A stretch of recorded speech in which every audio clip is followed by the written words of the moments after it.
There's a war going on, the books can't escape from the team. Call the morning steam, it's time to break one. Call the morning steam, it's time to break one for cover. That's gonna cover, that's gonna cash. Then we make the 100-yard dash to the window. I don't know what you thought. It's Ramon Scott, running so hot. Sports make money and we make money with sports money every single day. NFL, NHL, NCAA. Stay away from the juice or might play a parlay.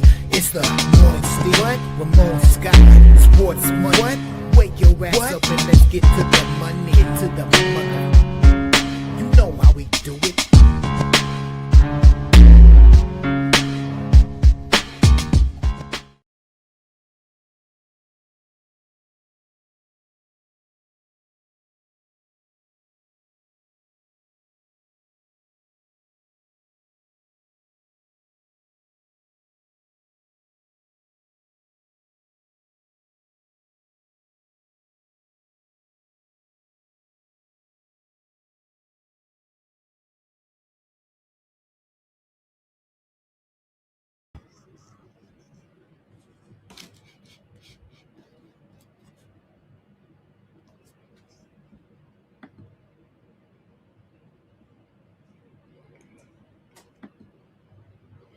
All right, and from the sports betting capital of the world, Las Vegas, this is Ramon Scott, and welcome to the Morning Steam Show here for Tuesday, March 24th.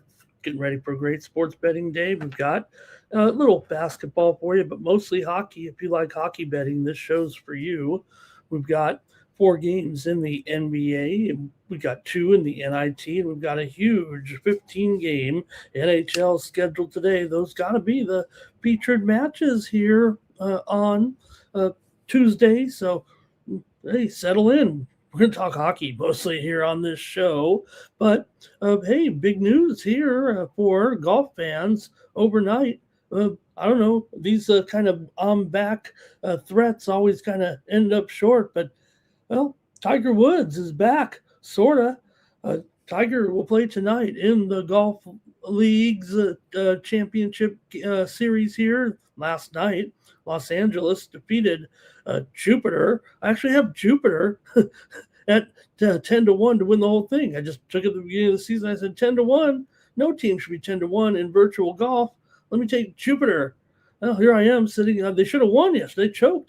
They choked yesterday, but Tiger will play tonight. So if you want to tune in now, if you ever never seen tomorrow's, it's called Tomorrow Golf League. I don't know where they got that name, but it's basically virtual infused golf where they like a golf center and they hit into a screen. If you've ever seen it, it's the second year they've had it. But Tiger's going to return tonight. Tiger's going to play, but mostly because his team is kind of falling apart here. One of his best players, Akshay Bhatia, left to go to play in India this week. So they had to use Kevin Kisner yesterday, the former pro who's now a broadcaster. And well, he kind of looked pretty bad on that last hole. Yeah, he almost holed it out there for a par off the edge of the green on the last shot, but didn't hit it. And LA ended up winning with a comeback there on the old 2-for-1 hole after they threw the challenge hammer. This is some serious. This is the way it goes down with the golf league. So tomorrow's golf league, and he'll be in action tonight in the match 2 of the best of 3 TGL finals. LA could wrap it up with a win there tonight. So he sent out a tweet or something, sent out some social media that says, "I'm back." Usually you're back if you're coming back for the Masters or something, but we'll see if Tiger's going to look at least decent there for Team Jupiter tonight. Jupiter against Los Angeles. So that's in the Golf League tonight, and that's at 7 p.m. Eastern, 4 p.m. Pacific on ESPN. Last night, the Jupiter Lynx lost to Los Angeles Golf Club 6-5 in Palm Beach Gardens at tomorrow's Golf League. So Tiger's gonna have to come out because Kisner is a little bit weak on the fake greens, weak on the virtual. It did look like last night maybe the algorithm was a little off. Teams weren't really hitting their shots too well. That's what happens in virtual golf. Could have been sabotaged by the Russians. So it'll be interesting to see tonight. We're looking for something tonight. We do have this massive NHL card, which would be okay. We've got some NBA. And other than that, not really a lot of headlines to carry over the day. There was some great action in the women's NCAA tournament last night. I was able to come through with some winners over there with my sports money premiums there yesterday on the virtual on the virtual wins. Okay. Let's say hello to some folks in the chat coming in. We got maybe a couple dozen of you in here. We'll get ready to go, but did have a pretty good day with some of my picks over there on winnable.com. Had my premium pick winner in the NHL with the Rangers and the Senators game to go under yesterday. We only had one hockey game, and well, we did hit it with the under there with my premium pick. I did go with the Senators on the puck line. Of course, they were going to win the game, but can't hit a puck line, so they won it 2-1. Rangers can't win at home. We took the under 6 and hit it with a premium pick over there at winnable.com. Maybe we could bring it up here and show some of the winners that I had here. And hopefully you're signed up and subscribing with me. You had a good day over there. There we go. I think we can see. I think we can kind of see it there. Bring up an old monitor here. There we go. That looks a little better at least. You can see some of the matches here I had. I had also this winner with my free selection, so you can be signed up for free and get some plays. There's Quentin Hallis over the Magic Man there, plus $1.10 at the Miami Open. Did have a winner here with Yannick Sinner, minus 6.5 over Mutet. Chilich was a push there at +4 against Zverev. Women's college basketball had some nice winners over there. We had Virginia getting the cover there with the win against Iowa. How about Virginia? They came from the play-in tournament and have advanced to the Sweet 16 right now. It's no fluke. Virginia, they've got a secret. Well, it's not a secret investor, but it is none other than Alexis Ohanian, Serena's husband. Put a bunch of money into the Virginia women's basketball program, and they're in the Sweet 16. He said, we're going to make Virginia, we're going to make them relevant. He did. Gave some NIL, and they got some good players, and Virginia's been one of the biggest surprises so far of the NCAA women's tournament. They've got Alexis Ohanian's money there. Also, Notre Dame over Ohio State, an upset there. We had that one. We had Kentucky and West Virginia, game total over for a winner there yesterday. And we also had Syracuse and Connecticut. That one snuck over there too. Illinois did not hang with Vanderbilt there. Vanderbilt clubbed them. But Oklahoma State and the UCLA went over. So 5-1 there on those picks. The AI didn't capture it, so you don't have the fancy win picks there. But all right, hey, check me out over at winnable.com. That'd have been a pretty good day right there. So also got my premium picks, or I guess I call my premium picks for today's tennis action. And then I always send out the Cover the Spread show there on the free. Hi, everyone, and welcome to Cover the Spread here for Tuesday, March 24th. Your host, just more me talking. So get signed up over there at winnable.com, please. Use the promo code STEAM at checkout to save 15%, save 20% off those picks over there from me. So check me out over at winnable.com. I really do appreciate it. That's how you support me here on the channel. Keep those winners coming. I'm going to give you some winners here every day. Get down the card, of course, and give out some trends, notes, picks, and more. But if you want picks that are delivered in maybe just a little bit more timely fashion, then go over to winnable.com, and I send out a few packages per day. And yesterday was definitely some good winners, even though we didn't have much action going. I thought we came through pretty good with tennis and women's basketball yesterday.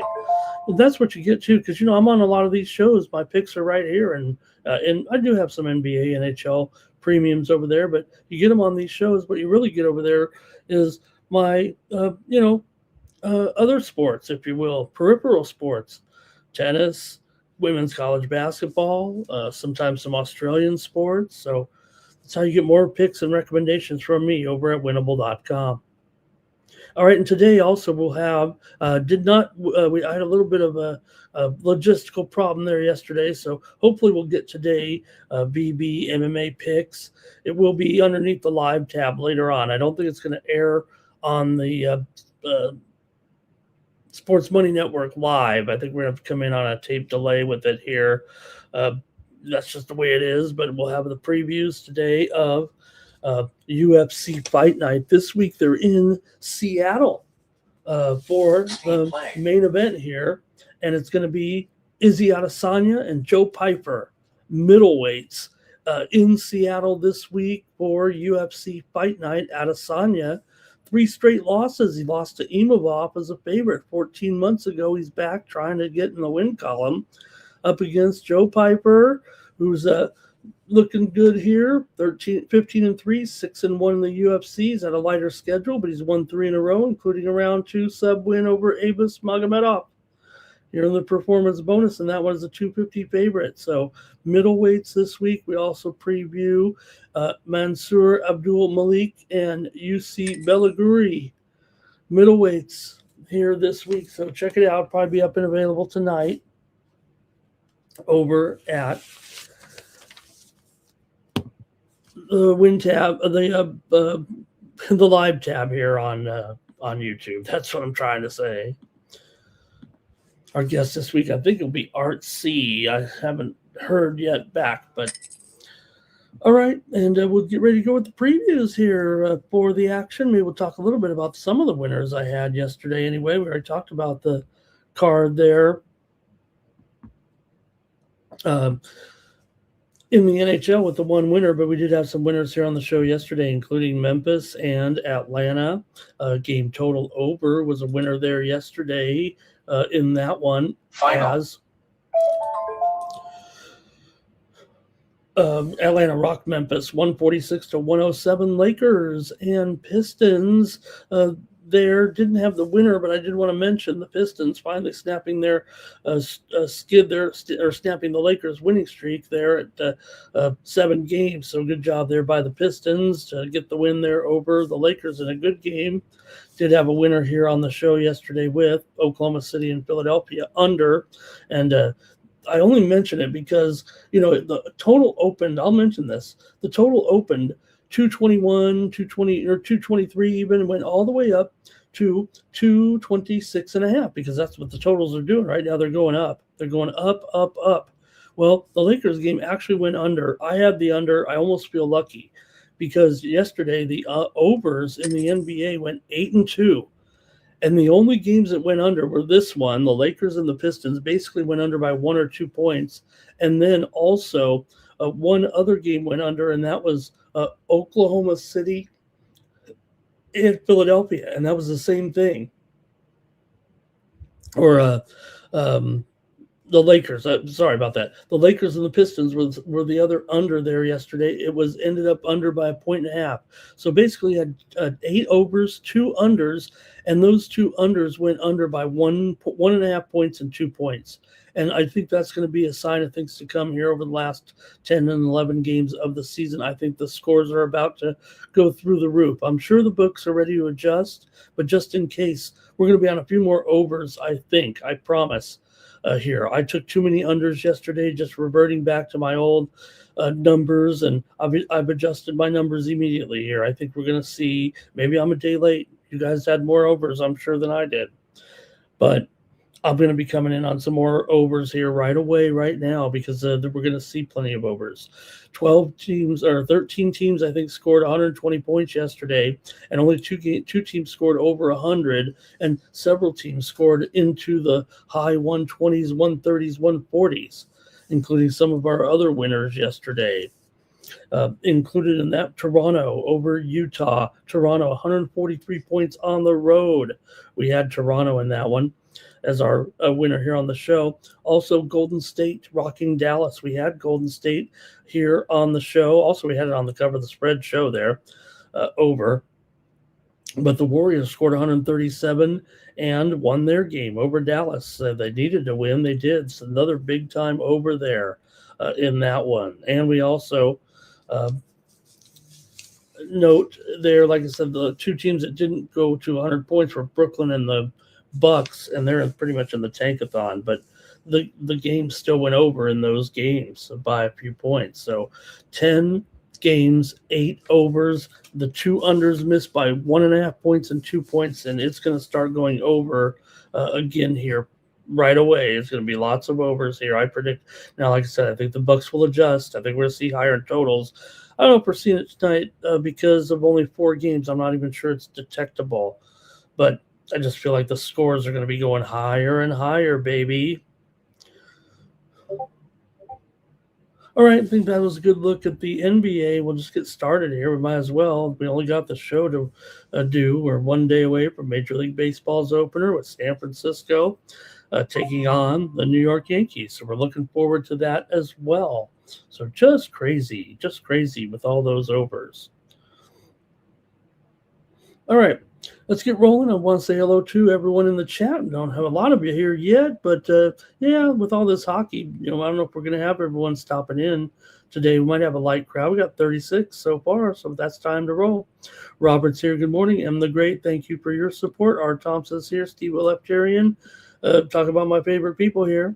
R. Thompson, like those women's basketball picks. Yeah, I mean, it only kind of evened up from Sunday. I didn't have a good pick there, but reasserted what I was doing there and felt very, very confident there. I even doubled down myself personally on that last game because I thought, you know what? I think I saw the board pretty well. I'm going to go over a little more on that late game. Hello to Jordy and Terrell. I can't figure it out. Terrell, Bam Adebayo said, I don't want to be in the play-in game. Well, what are you going to do? Try to lose all the games here and fall out of the play-in game? You got to step it up.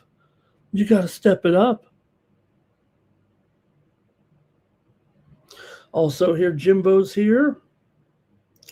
And let's see, Bobby Mack says he's liking those player props. James Barnes here as well. And Terrell talking about those totals. We're going to talk about them right now. We might as well go to the NBA and get started. This will be a fast show, I think. I mean, yeah, a lot of NHL, but we'll get in a roll once we get going with those NHL picks. Okay, here we go.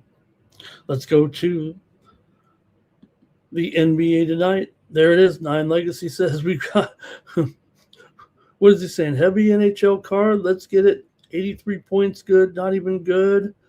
Let's see. Terrell, NIT will get a lot of action because of the light basketball schedule. Hey, I've got picks for you here in the NIT coming up.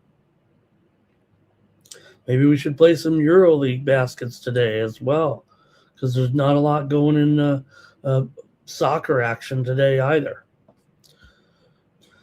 AOD ready for his Piston. Not today, but he's just talking Pistons ball. Okay, here we go. Let's just start. And it's going to be the Kings are on the road here, taking on the Charlotte Hornets in the Tankathon. 17.5 total, 230. And this one's called. You know what? I just talked a lot of stuff there about the totals going over, but you know what? I don't want to stick my foot in my mouth here, but I think I might be going under in this one, and maybe this is because it's a remnants of before the surge of overs here. I think is what's happening. I don't know if really that's the case, but I might take the under here just because I'm not sure Sacramento's going to. Charlotte's on such a roll again here. They're getting cooked up here once again with their surge. Talk about these play-in teams. And like I said, if you missed it yesterday, I broke it down and said why you need to be in the – I've been talking about it for 2 weeks, but I finally brought the receipts here yesterday. And what I said was about the 10 – the 7 seed, the 8 seed, the 9 seed, and the 10 seed. The 7 seed has made the playoffs 9 out of 10 times in the play-in tournament. Last time was the first time that the number 1 seed didn't go. The number 7 seed. The number 7 seed has made it 9 times. It wasn't last year, but number 7 seeds made it 9 times. Number 8 seeds made it 7 out of 10. Number 9 seeds made it 6 out of 10. 3 out of 10. And the number 10 seed has made it 1 out of 10. So you can see it's perfectly symmetrical, right? You have 9 up there. It's 10 out of 10. That's what it is. 10 out of 10. Whatever. What you're going to get is the number 17 gets in, the number 18 most likely gets in, the number 9 team does not likely get in, and the number 10 team will not get in. if it all goes as really it has every single time here in the 8 years of the play-in tournament. So, or 4 years. 4 years of the play-in tournament, 8 fields, if you will. All right, so here you have the Hornets here, winners of 3 straight again. They're trying to put the Heat on the Heat for 9th place. Bam doesn't want to fall out. He doesn't want to be in the play-in tournament, but I don't think they're going to be able to do anything about it. It's not that the Heat, they're only 2 games out of 6th place, but you have all those teams I've been talking about here, the Raptors, the Hawks, the Sixers, the Magic, the Heat, and the Hornets. You've got 6 teams vying. They're all going to make the postseason in one way or another, whether or not they're in the play-in, if you even want to call that the postseason, because it's really a play-in tournament. They play into the playoffs. It's not really the playoffs.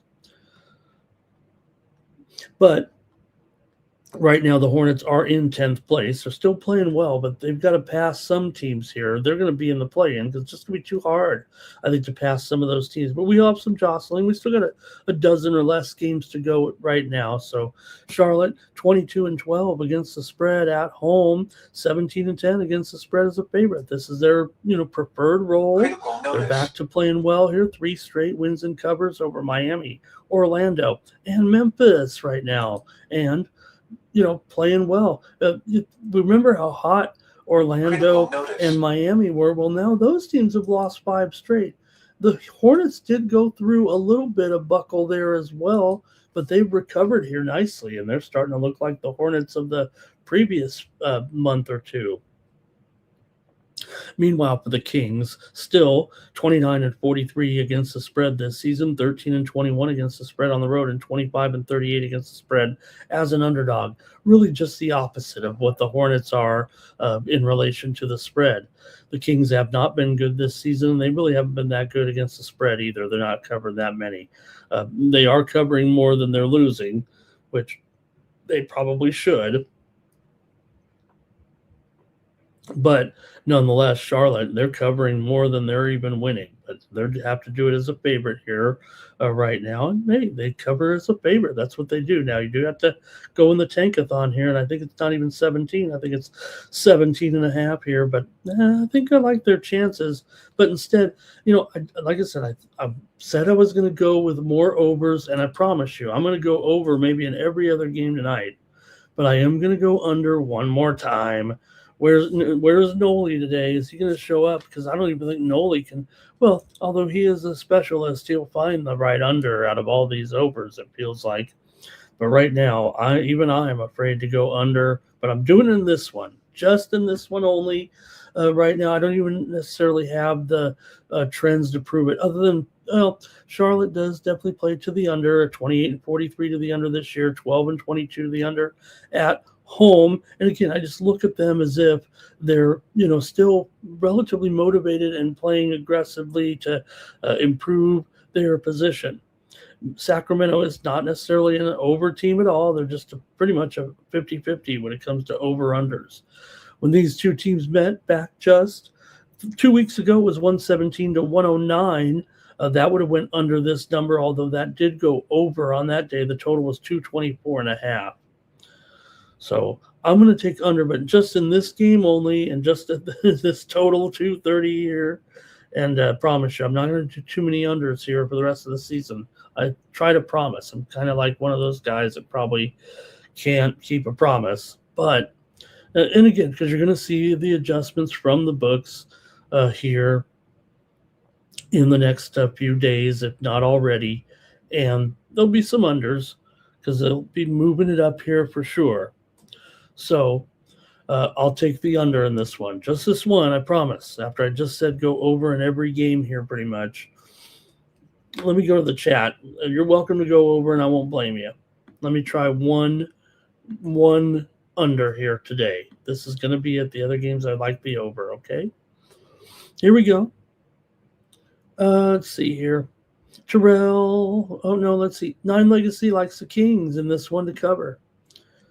And there's Dylon. What a great job by the guys yesterday covering the golf league. Dylon, I hope Dylon didn't miss. I opened this show talking about tomorrow's golf league. And I should have mentioned that what a great job that Dylon and Ixniz are doing with the Golf League betting show. It really is a unprecedented coverage of the Golf League betting over there. With their cover. I mean, who else is doing a golf betting league show and tomorrow's golf league betting show? And these guys are doing it right. They're taking, they got serious coverage. They know all the stats. They've been looking into it. When I bet Jupiter to win the whole thing, I didn't put any stats into it. I knew Tiger wasn't going to play, even though it's his team. He's kind of the coach. But I took him at 10-1 just because I'm like, I'm taking any team that's 10-1 in a virtual golf league. So that was how sophisticated my handicap was. I was mad when they lost yesterday because I have that 10-1 ticket on Jupiter. Now down 1-0. I mean, I don't even think I can hedge off of it there at all.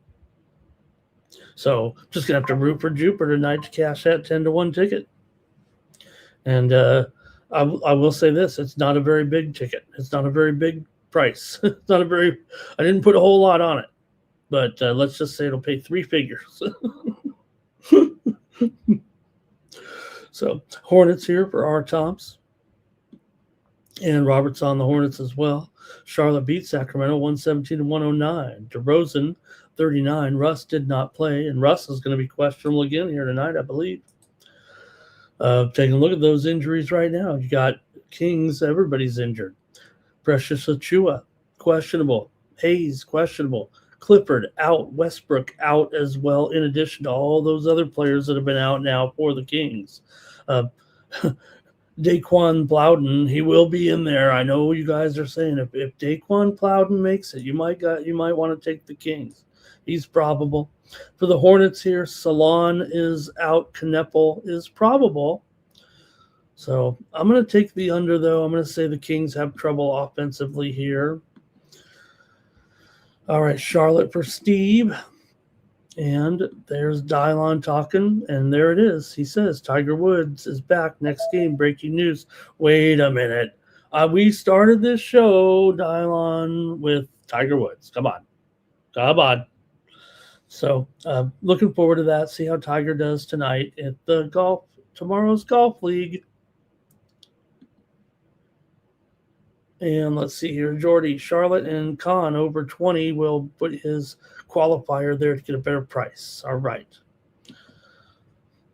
I think that's it for that first game there. I'm going to take the under. I'm not saying that I was already kind of committed to the under before yesterday's games. I mean, I do kind of handicap the games there when I'm getting ready by watching the others, and I saw those scores coming in. But just this one, okay, I'm going to go under tonight. I promise you all 3, okay? Let's go to the next one here right now with the Pelicans taking on the Knicks. I think I like the over. Yeah, I think I like the over in this one. I'm going to go over. If we want to preview, we can just wrap it up.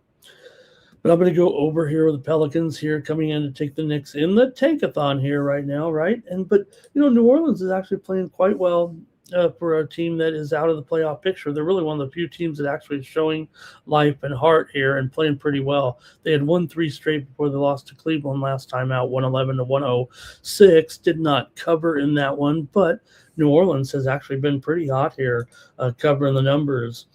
They've gone 5-2 straight up in their last 7, 8-1 against the spread in their last 9. But the Knicks have been hot too.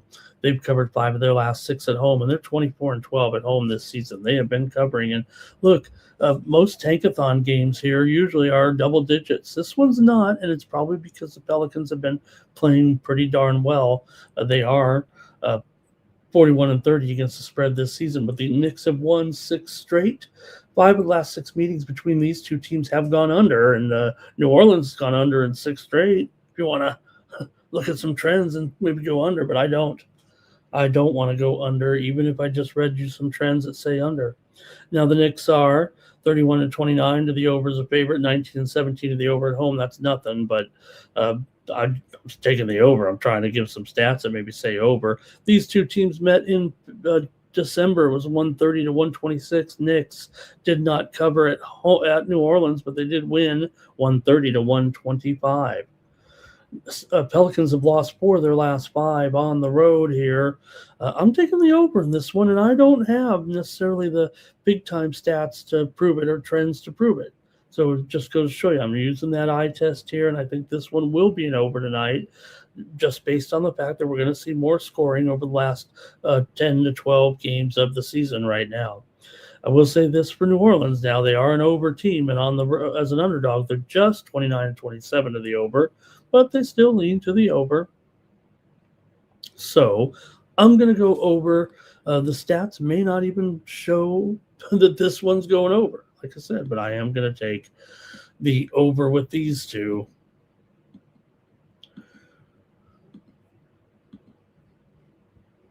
All right, let's keep it moving here right now. Let me get your comments. Sorry about that. Let me see what you guys had to say about this one. And look at that. Tylon said he gifted a membership and it went to himself. Can that really happen? Also, Tylon, I saw something incredible yesterday that I think Razor probably got going there on the channel. Man, it was really cool over there on the guy's show. The sports scores bot looked incredible. I can't believe that. We got to have the sports scores bot to give us the scores in the chat. Oh man, I wish I knew how to do that. Okay, Pelicans on the spread here. James Parham on the over. Blaze Hayes got it, huh? All right. Kelly's going under though here with the Knicks, and so is Steve. Okay, again, I think, like I said, I think the trends would kind of show under here. I just watched last night's games and I was just flabbergasted there. All right, Dylan, I'll be watching Dylan tonight with the show there. And if you guys have run out of guests or something, maybe I'll come on there. But I was watching last night. I was watching the show last night. Really solid breakdown coverage of tomorrow's golf league. All right, and Kelly said there were 6 unders on Sunday, but we mentioned overs for the Monday, and here they come. Pelicans over on the team total there for Terrell. We got Robert with New Orleans here in this one, plus the points. And Greg here said, hey, Greg's here. He's got the Knicks 120 to 114. That sounds like Pelicans. That sounds like Pelicans and maybe over, though. Thunder took Billy behind the woodshed yesterday. Kelly says look for overs in hockey as well. Teams in the playoff hunt, pulling goalies early. Teams with nothing to play for, no defense, no body shots, no physical play. Look for some overs in the NHL also, says Kelly. Robert has a prop here with Brunson. And Jordy here, Knicks, and he's got Brunson as his qualifier in there, 25 points, get a little bigger payout. And Terrell says he doesn't think Sacramento cracks. That's what I think too, Terrell. Just too many people are missing from this lineup today. They really have a makeshift lineup in there against a Charlotte team that is still playing hard and ready to go. All right, that's it for that one. I'm taking the over. Like I said, I like the over in all of them, but I think I'm going to roll with the side here in this next one as the Magic are taking on the Cavaliers here tonight. And Orlando, like I said, you're talking about some teams here. All of a sudden, they're struggling here. All of a sudden, now Orlando's not going to miss the play-in tournament. They're going to make it. There's no problem. It's just that they've lost 5 straight games right now. Cleveland's won 3 in a row. Cleveland, they're probably going to come in 4th place. Now, they could maybe say, hey, let's try to catch the Knicks. But, man, the Knicks are saying, let's catch the Celtics. And, yes, it's only 2.5 games for the Cavaliers to pass up the Knicks. They're ahead of the Raptors by 4 games, so they're going to finish in the top 4. But, those top teams are going to keep winning. And, 12 games almost isn't really enough games to make up a deficit. Sure, could the Knicks lose here after the winning 6 in a row tonight? Or maybe they'll win their 7th in a row tonight and lose. What are they going to do? Lose half their games the rest of the way and then the Cavs will pass? Maybe, but logically not likely. Although anything in NBA, anything can happen. Cleveland comes in here with a 3-game winning streak right now, wins here over Milwaukee, Chicago, and New Orleans. But they're laying 10.5. We know Cleveland's one of the worst spread teams, one of the worst spread covers. They're 13-22 against the spread at home, 20-37 against the spread as a favorite. Cleveland has not done well, despite the fact that they are 44-27 straight up. It's really strange. It's been like that all year. Basically, a team playing well over 60% winning percentage, yet against the spread under about 40% winning percentage. So they're favored by too many. Most often, they're just favored by too many, and the teams are covering. Now, here's the thing: Orlando, struggling right now just to find a win. Here, winning is just more important than covering anything. They've lost 5 straight. They've also lost 5 of the last 7 to Cleveland and covered just 2 of the last 7 to Cleveland overall. So a team they kind of have trouble with. Cleveland's won 4 of their last 5, but failed to cover in 4 of their last 6. 4 of the last 5 meetings between these two teams have gone under, but I don't care. I'm probably going over. Orlando's 15-12 to the over. As an underdog, they've also gone over in 7 of their last 9. But I'm going to go to the side here, and I'm going to take Orlando plus 10.5, despite this and despite their struggles here right now. I'm going to take the points. Cleveland is not a team that covers the spread very well. Orlando, yes, on a 5-game losing streak, but look who they lost to: Atlanta, Oklahoma City, Charlotte, the Lakers, and the Pacers. Now, shouldn't have lost that game. They were at home. But they did cover against the Lakers. They covered against OKC, and getting 10.5 points here. They were playing OKC, and now it was at home. They were getting 10 points, and they covered. And with the Magic, the Cavaliers not really showing the fortitude to blow anybody out, I'm going to take the Magic here tonight. I don't know if they'll get off the snide and win a game here. Like I said, they don't. They do need to win because they're in 8th place. Like I said, you don't want to fall to 9th. You don't want to fall to 9th. You got to at least be in 7th or 8th, realistically. I'm going to take the Magic here. Let's see what the chat says. Cleveland here for James Parham. 9, Legacy likes the Magic on the money line. Andrew K here. Thank you for being here. And Terrell says Orlando and over, for those of you who cannot read cryptic messages. Orlando and over.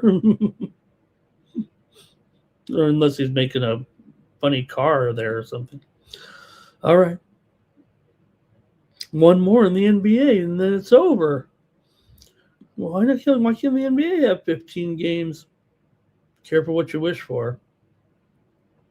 We need the games. We need the teams that are out of the playoffs start winding it down. We'll start leaving them out of the profiles because we're going to have to do baseball, and we don't want to do 15 NHL games.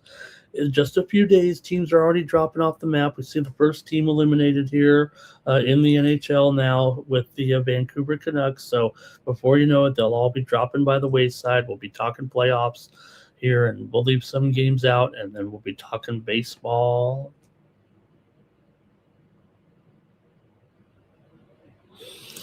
One more here, Nuggets and Suns tonight, and another one where you do have Phoenix. Now they finally did win. They were one of the hottest teams, right? They were looking good. Then they started losing games. Remember, I'm the guy that kind of has been hanging on with Phoenix, and let's keep taking Phoenix out of the break, even though everyone said, oh, Phoenix is doomed to start losing now. Well, you know what? Those people are finally right. That Phoenix did go on a losing streak, and I did lose a few games in there, but it didn't really affect them from being a profitable team pretty much this season. Phoenix right now 21-16 against the spread at home, 22-16 against the spread as a favorite. Even though they've lost 5 of 6, they've covered 6 of their last 9. Now Denver has won 5 of their last 6 meetings with Phoenix, and also have covered 12 of their last 18 with Phoenix. They've blown them out here for 4 games in a row, dating back to last season. In fact, so far this season, Denver's won 133-111 at home and 130-112 on the road. They've handled the business with the Suns. But I believe here Denver not to make them any complacent necessarily, but right now they're in fourth place.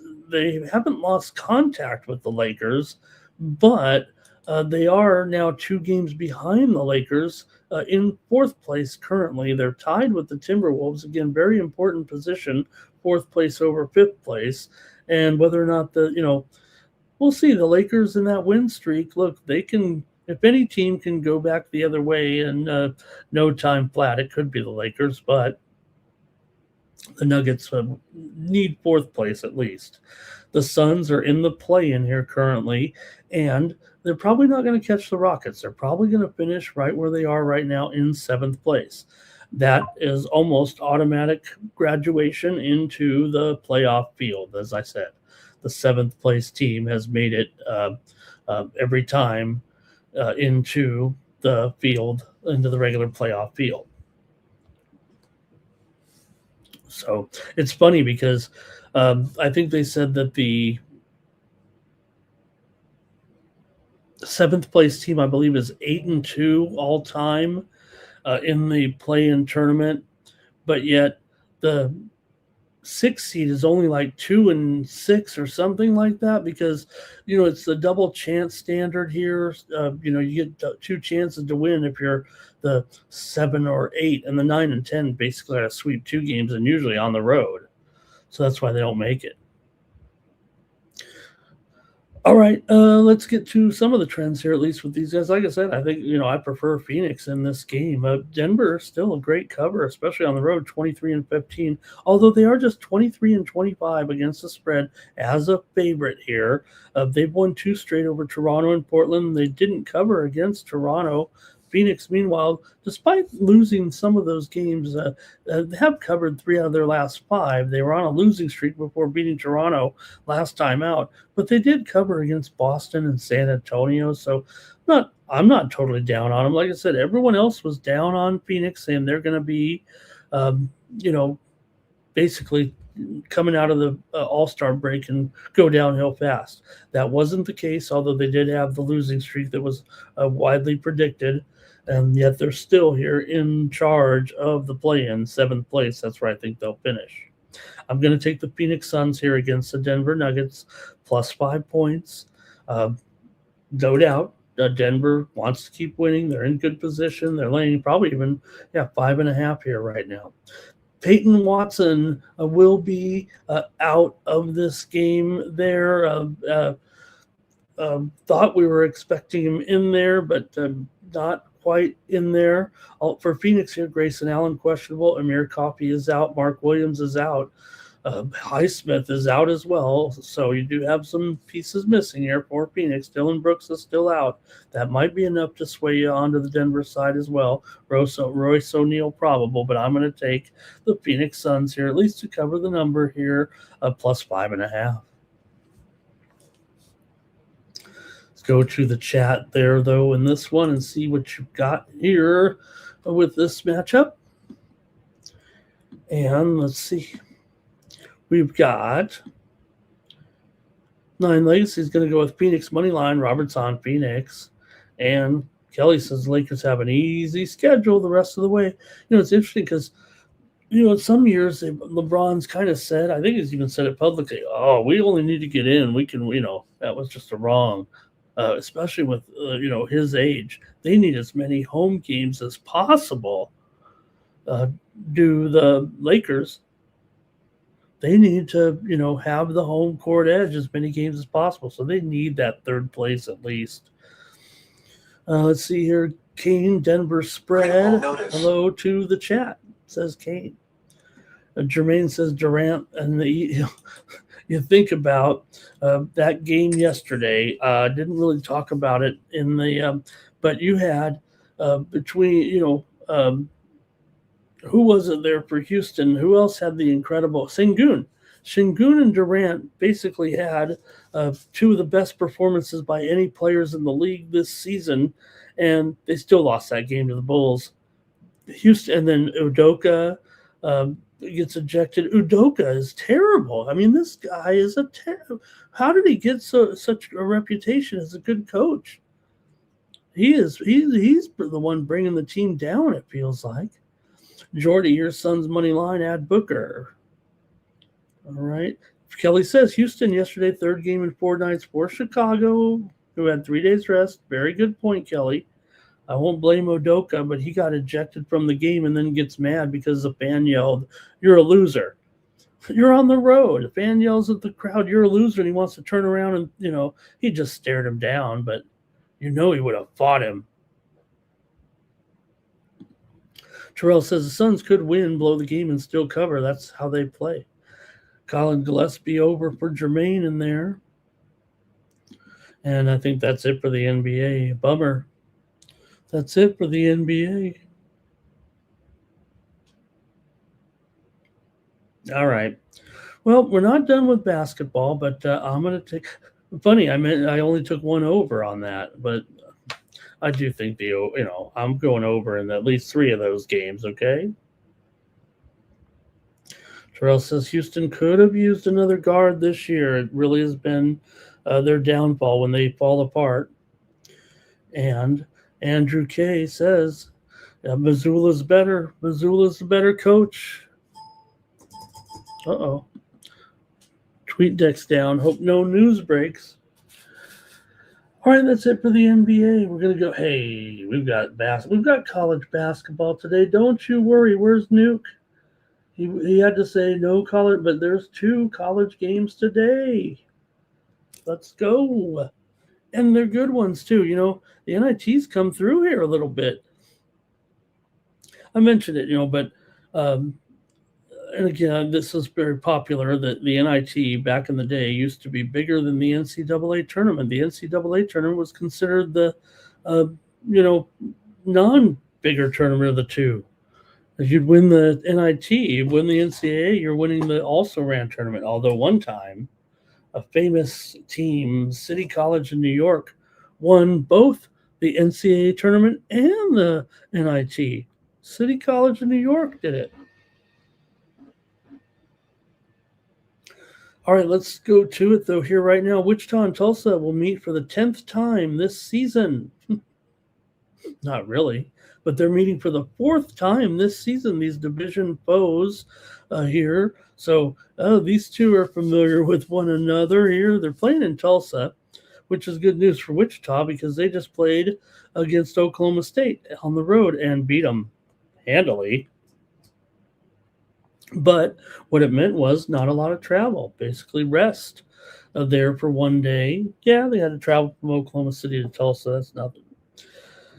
And Wichita beat Oklahoma State in famous Gallagher-Iber Arena, 96-70, covering. They were 2.5-point dogs in that game. They've been hot.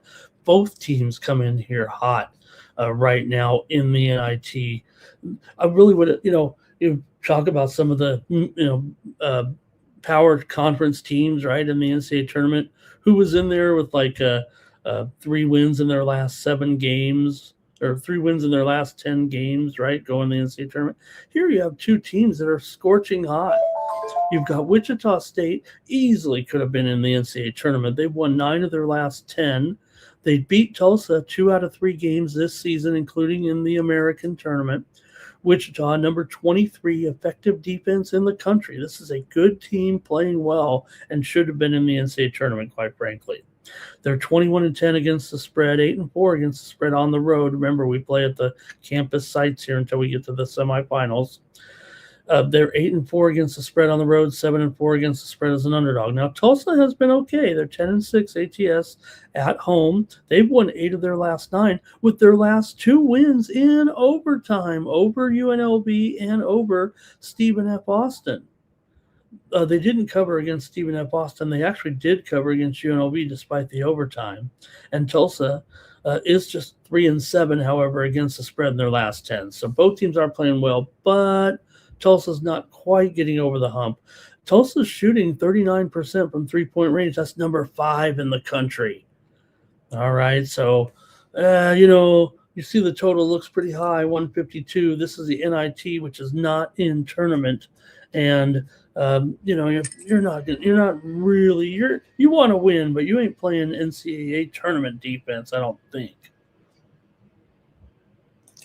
Anyway, well, Wichita, just even as I said, 9-1 in their last 10, 6-2 ATS.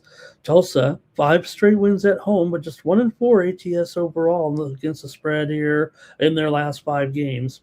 Tulsa's gone over in 7 of 10 coming in. Wichita's gone under in 4 of 6. But Tulsa 12-4 to the over at home this season. 18-7 to the over as a favorite for the Tulsa Golden Hurricane. I think this one's going over. Even though Wichita is just 13-18 to the under this season, they're 6 overs and 6 unders on the road. So basically 7-12 to the under at home, but on the road, probably less defense because they are 6 overs and 6 unders. So I got to go over here for sure with this one, Tulsa and Wichita. Give me the over with these two. Said I was going to go over. I know this is the NBA, a little different, but let me go to the chat and see what you have here on this one. See if you agree. Okay, here we go. And Andrew K., that Lou Alcindor, he was a pretty good player. He had an unstoppable shot.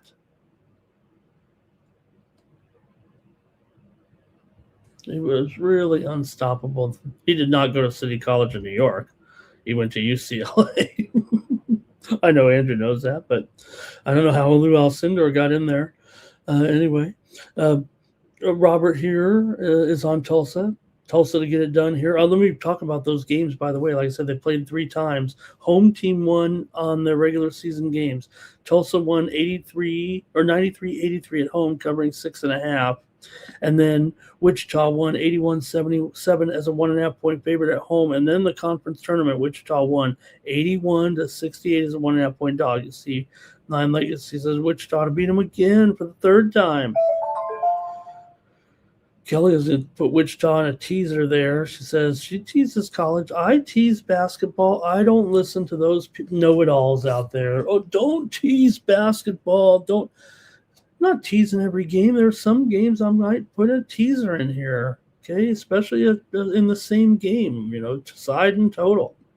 Wichita State with the shocker, says Terrell. He's play on words here. And Kelly says, look, the top teams in the conference with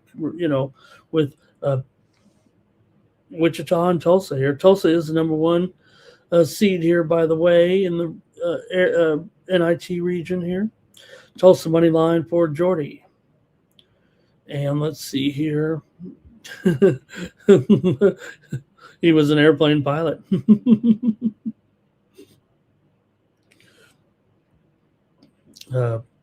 That was probably his best acting job. Kareem was in many movies. He also was in a Kung Fu movie. Did anybody ever see Kareem in that Kung Fu movie? I think it was with Bruce Lee. What was the movie that Kareem was in a Kung Fu movie? Make your computer easier to use. Windows will read and spin this list automatically. Press the space bar. Yeah, probably. Oops. Now we get the tweet deck back up. Yeah, you know what? I think because Kareem was from New York, so I think maybe that was the thing. Where he went to a famous school in New York. I can't think of it right now. Power. He went to Power High School in New York, so I think that's part of the. And Kareem, hey, look, Kareem's still kicking, right? And you listen to him, he's very philosophical still. You respect every time he talks, right? But Kareem's still, he had those headaches. Don't we all? And what his medicine, what Kareem's medicine was. All right, and Enter the Dragon, the Bruce Lee movie with Kareem Abdul-Jabbar. Hey, he had a good. Kareem had a big kick. Probably could have been an MMA fighter. Although Kareem did look a little frail in the NBA, right? But again, he had an unstoppable shot. That's what made him, was one of the all-time leading scorers. He had the sky hook. It could not be stopped.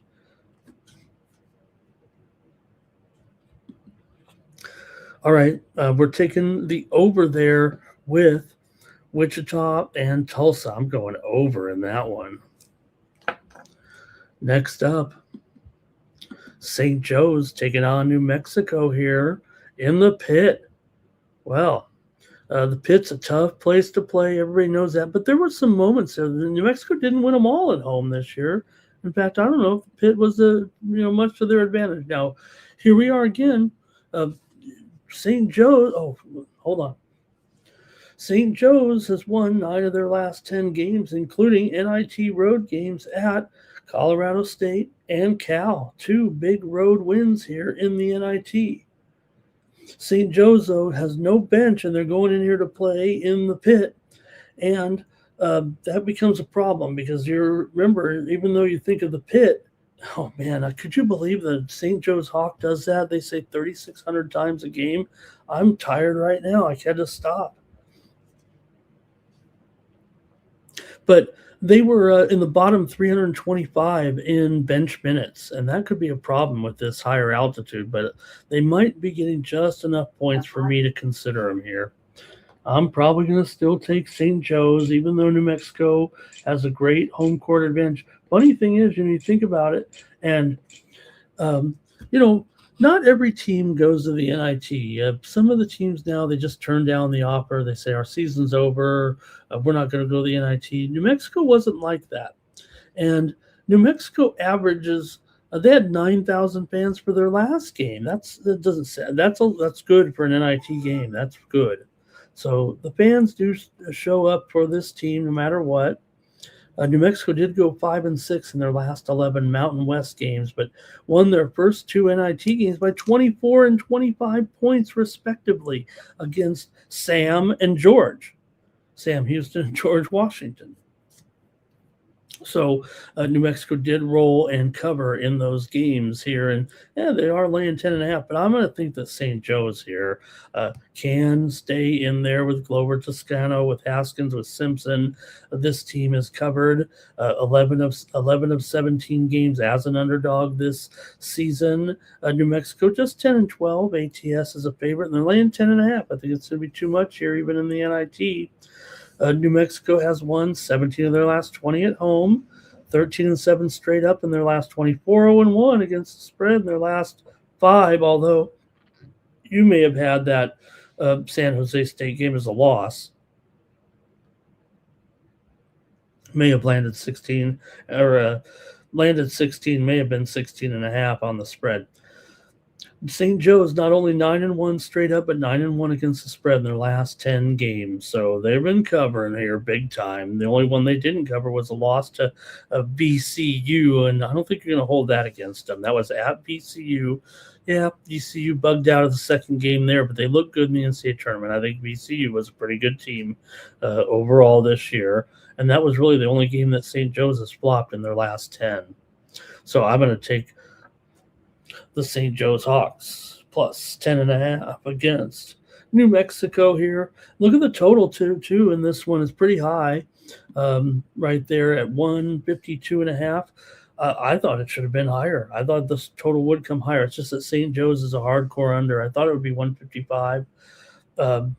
St. Joe's is 4-12 to the under on the road, 5-12 to the under as a dog, and 11-20 to the under overall. New Mexico is actually exactly the opposite: 22-10 to the over, 13-5 to the over at home, 16-6 to the over as a dog.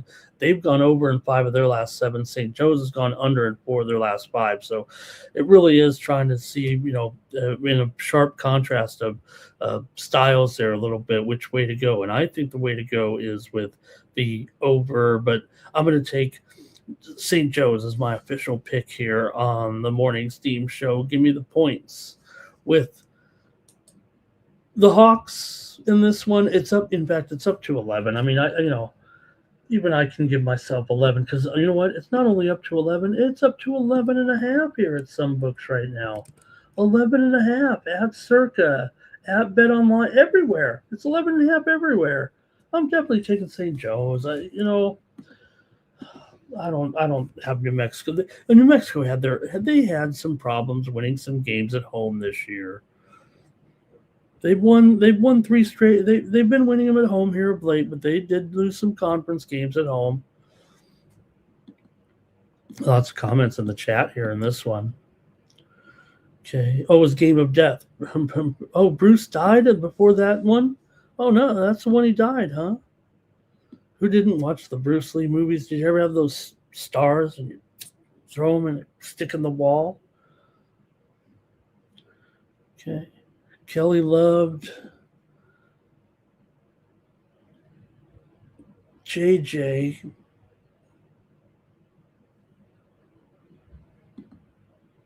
Jermaine liked Bruce Lee in there. Did you do the nunchucks?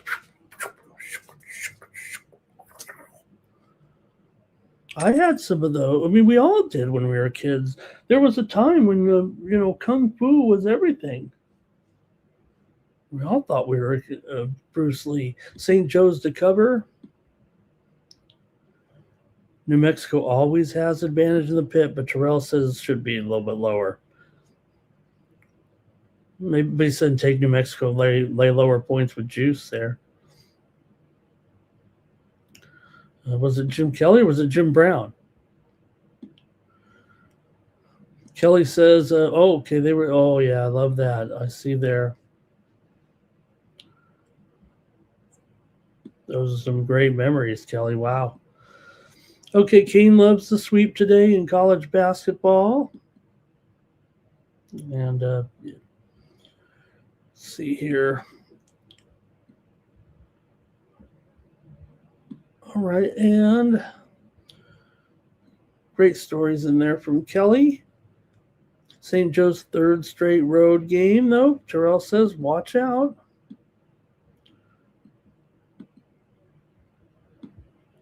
All right, that's it for basketball, unfortunately, today. We're going to have to go to hockey now. Hope that's okay. And if you want to settle in here, it might take us more than a half an hour here right now to go over this hockey card. But we're going to go over a game, even though one of them we should not go over. Probably kick it to the curb, but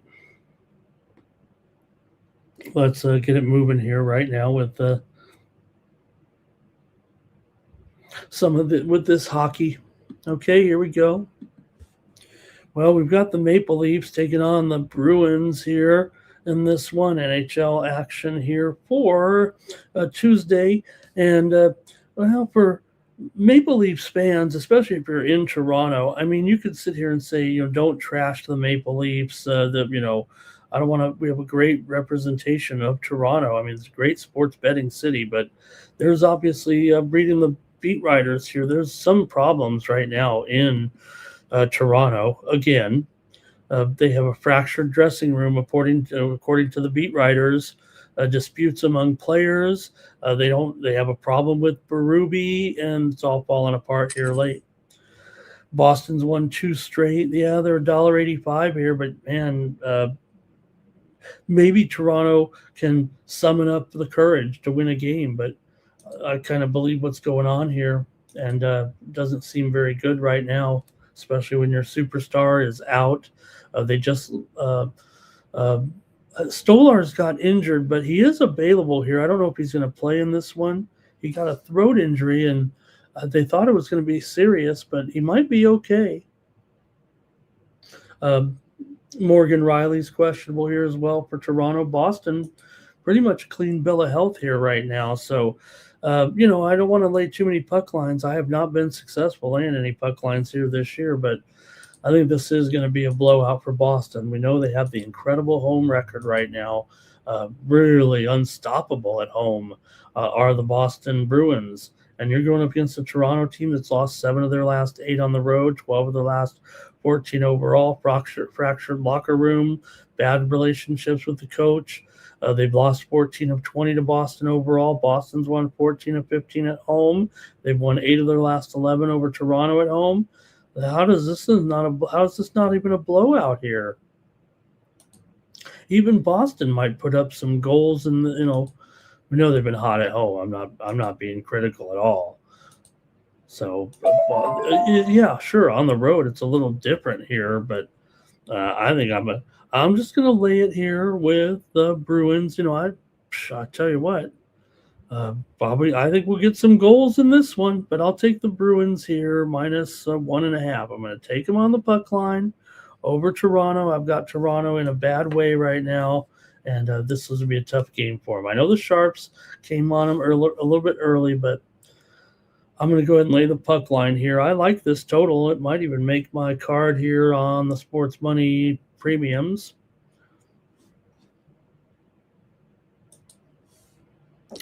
Boston here, 26-9 at home this season, 17-8 as a favorite. Toronto just 12-25 as an underdog, and 12-17 on the road. So I'm going to take the Bruins on the puck line. I know I have not been good on the puck lines. It's been my downfall here on the hockey segment. It really has. Okay. Here we go. It's going to be the Philly Eagle Flyer on the Bruins team total over. Jermaine's on the over as well. Robert's on the over here. I got to agree with these guys right there. Kelly says Boston at regulation. So solid at home.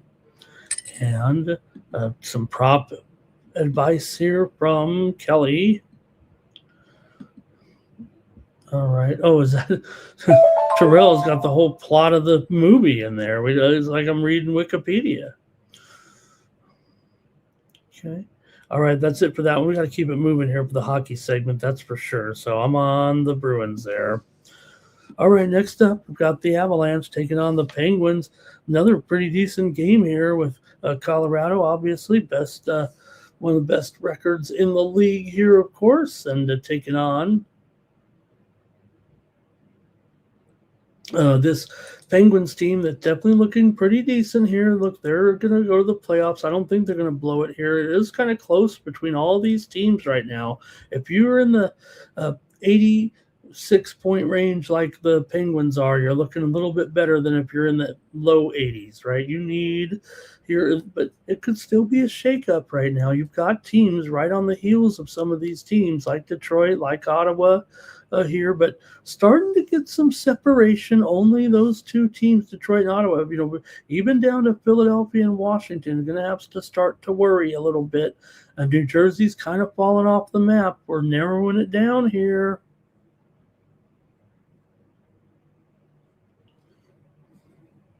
All right, Colorado's won 2 games in a row here over Washington and Chicago. Both teams not going to the playoffs, but they did win. They needed to win because they were in a bit of a slump, actually.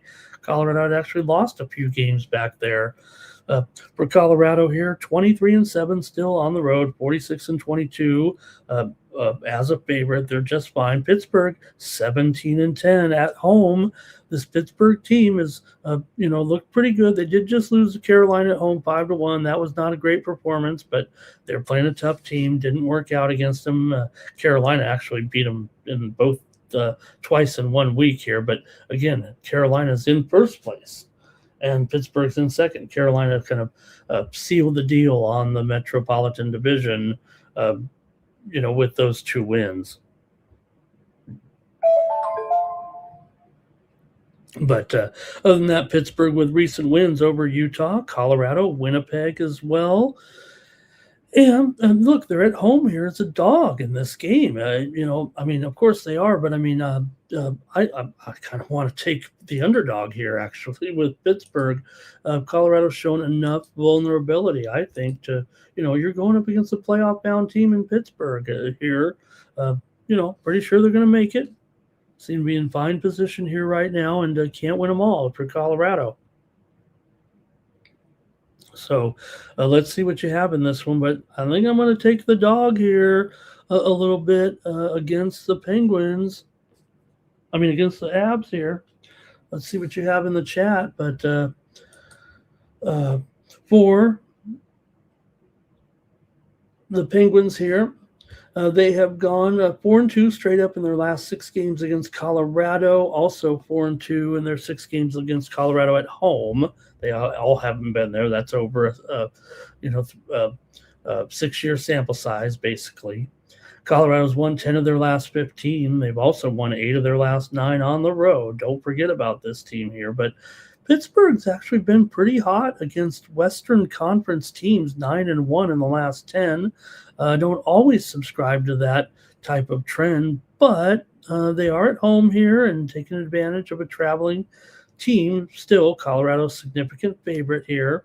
Pittsburgh won the meeting just a week ago, 7-2 in Colorado. So could be big time revenge here for Colorado, or Pittsburgh has a dominance. I don't know if they do, but now Colorado is 13-21 to the under on the road, 28-38 to the under as a favorite, but Pittsburgh 19-15 to the over at home, and 22-18 to the over as a dog.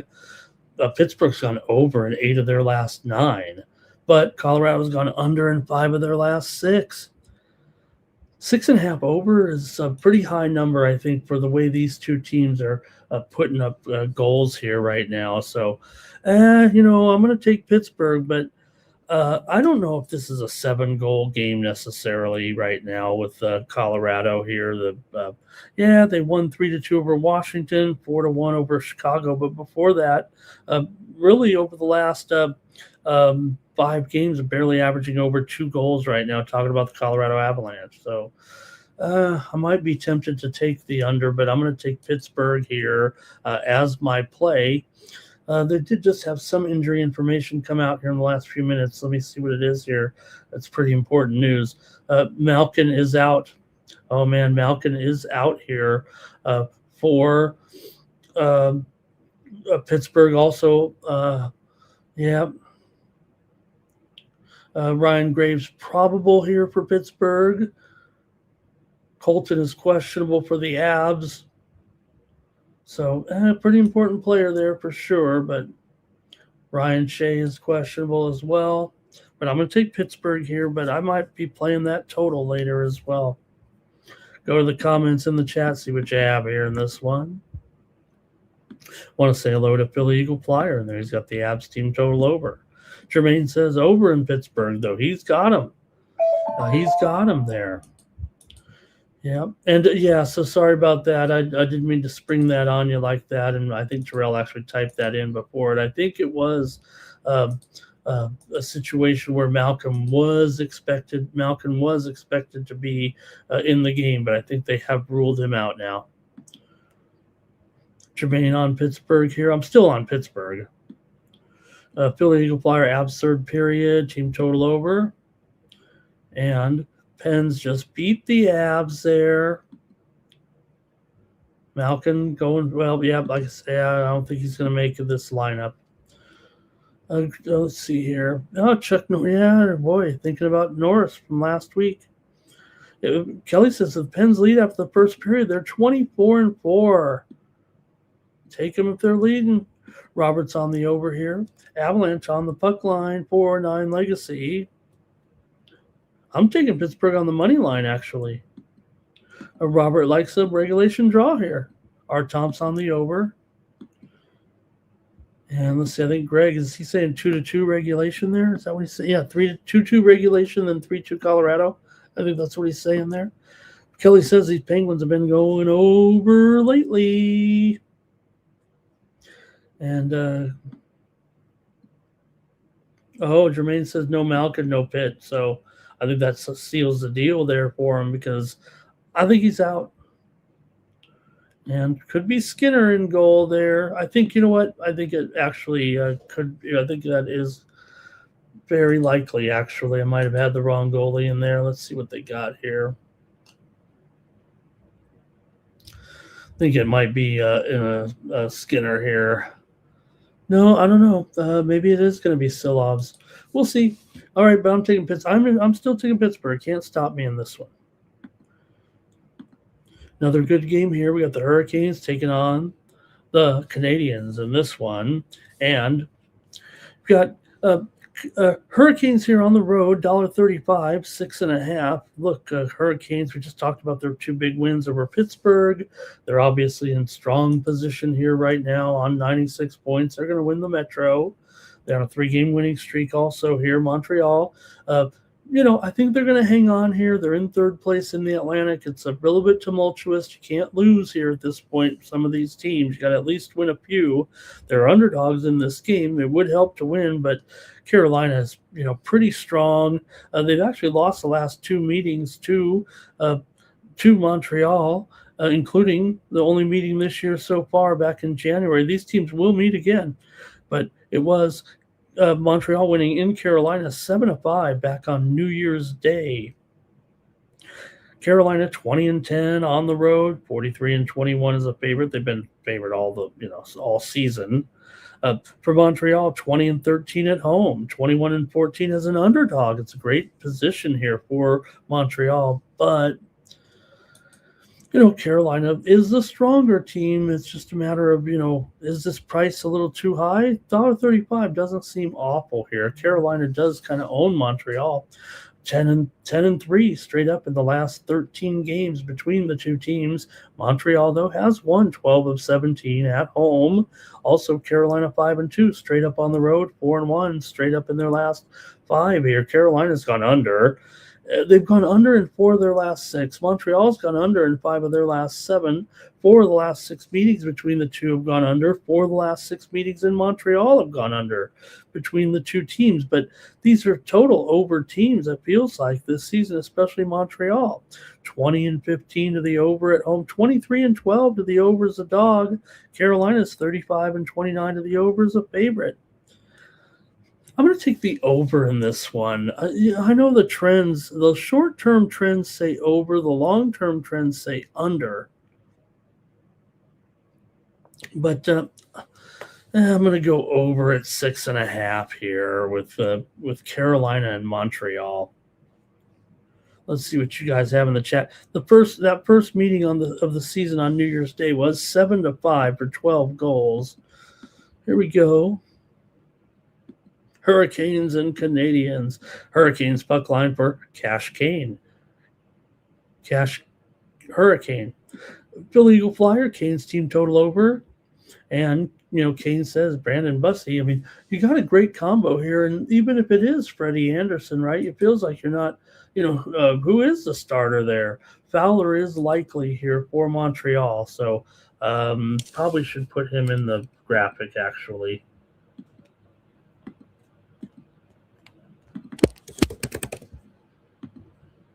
And I don't know, it feels like he should be the third leg there of the Montreal goalies, but he's 6-5-2, 2.71 goals against, 90% save percentage there. So he is expected to start in this one for Montreal. I'll take the over. I'll take the over here in this one. Greg was on the Hurricanes there. And Kelly says, this one always is a 2-goal game, Kelly says. Rarely a 1-goal game. How about that? Greg says 4-2 Hurricanes here. Georgie's on the Hurricanes as well. And Philly Eagle Flyers got first period over and first period BTTS. Andrew's loving going back to the days of Bruce Lee movies. On a Saturday afternoon. Let's write a song. Bruce Lee movies on a Saturday afternoon.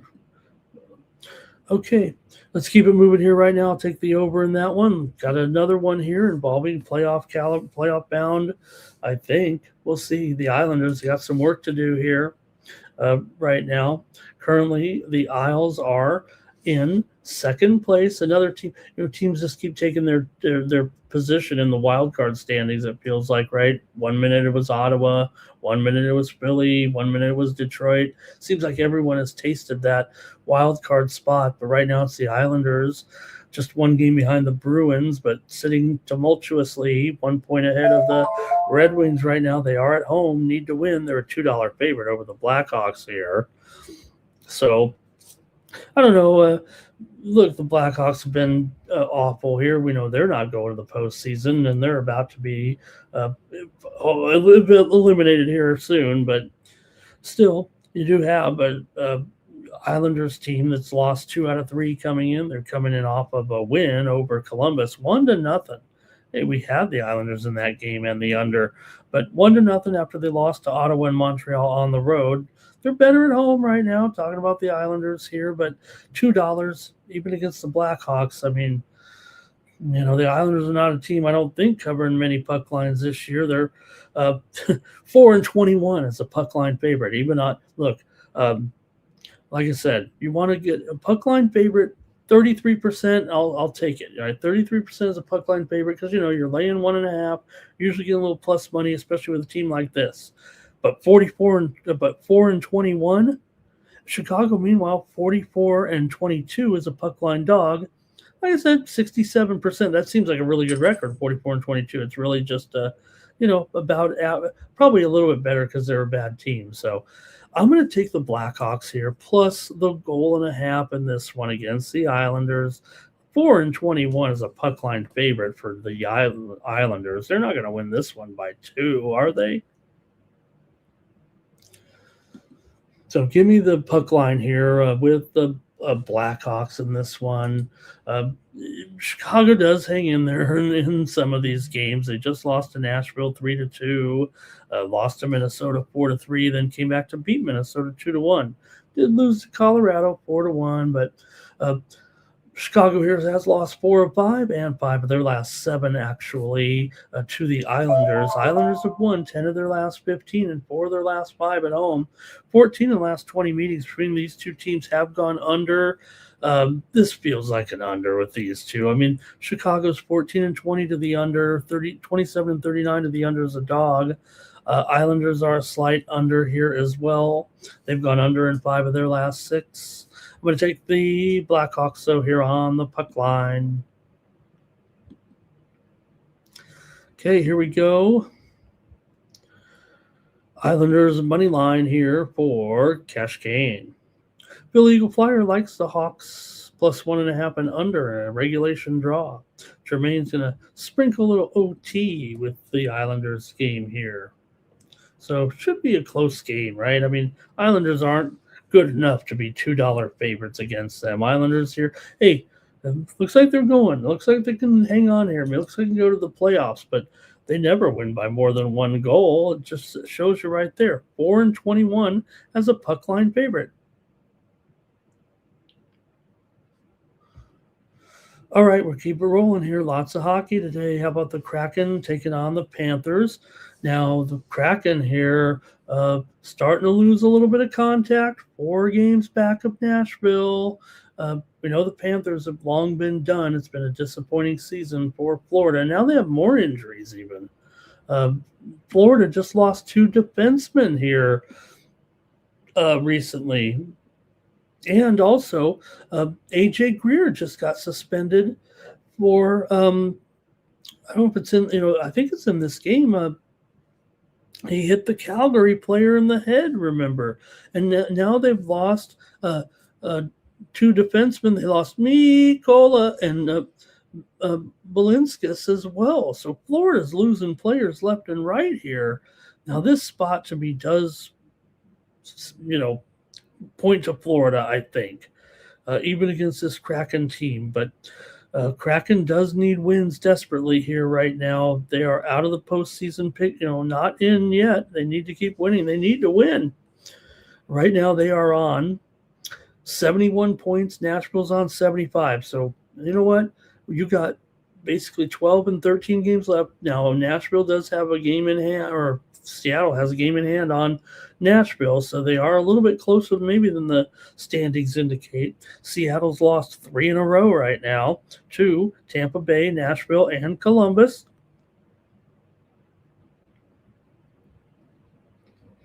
Pretty decent teams there. Seattle here, 25-34 is an underdog, but Florida 18-28 is a favorite. Not great, but Florida's 18-14 at home here. This total, is it 5.5 there? 6 under 15, is that right? Yeah, it's 6 here. It's pretty much 6, it feels like. Maybe 6 flat. in this one. So now Florida 28-18 to the over as a favorite. Seattle's been going under a little bit here of late. See if we can't rattle off a few numbers here with these guys. Seattle 2-7 in their last 9, 1-4 last 5 on the road. They've beaten Florida in 6 of the last 9, however. Florida's dropped 12 of their last 18. They have won 4 of their last 5 at home. Florida and Seattle have gone under in 4 of their last 5 meetings here. The first meeting was just a week ago, 9 days ago. 6-2, Seattle won it over Florida. That had some goals in it for sure. Man, I feel like Florida is supposed to be their spot here in this game, and the price is right here, at least $1.35 or so. Can I take Florida here in this game? Maybe I should just go to the total. Let's go to the chat, see if anything's going on there.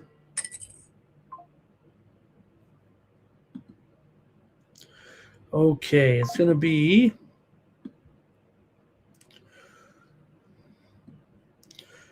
let's see, Jermaine. Let's see there. What's he saying about the cash game? Maybe cracking money line. They should be hungry for a win. Jordy's on the Islanders here. Jermaine has under. Cracking puck line for Cash Kane. That's the only way he can take this one. Florida is terrible on the puck line, so I'm okay with that, but it's just such a high price. And Kelly says Seattle just beat them 6-2. Will it be revenge for Florida? All these injuries for Florida right now? Gosh, I still want to take. I'm only taking them because of the spot here. It feels like I'm going to go with Florida today. I may regret that, but I'm going to take Florida here in this one. Next up, the Senators are on the road here, and they're taking on the Red Wings in this one. And you got Ottawa here. Look, it's almost a pick 'em right now.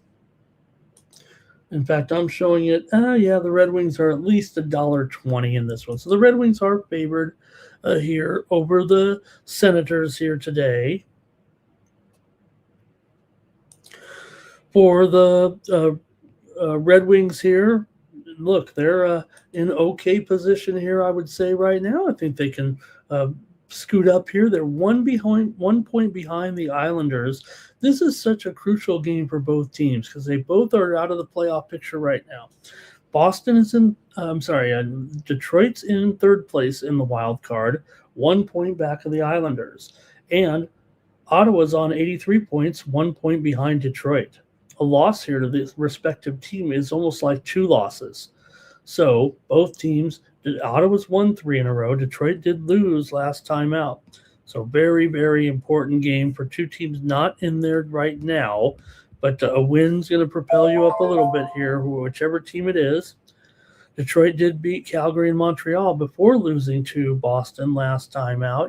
For Detroit here, they are 20-12 still at home, and Ottawa 7-11 as an underdog, but 19-3 on the road for Ottawa. And Ottawa here has lost 3 straight to Detroit, including a couple of games, or all 3 games this year.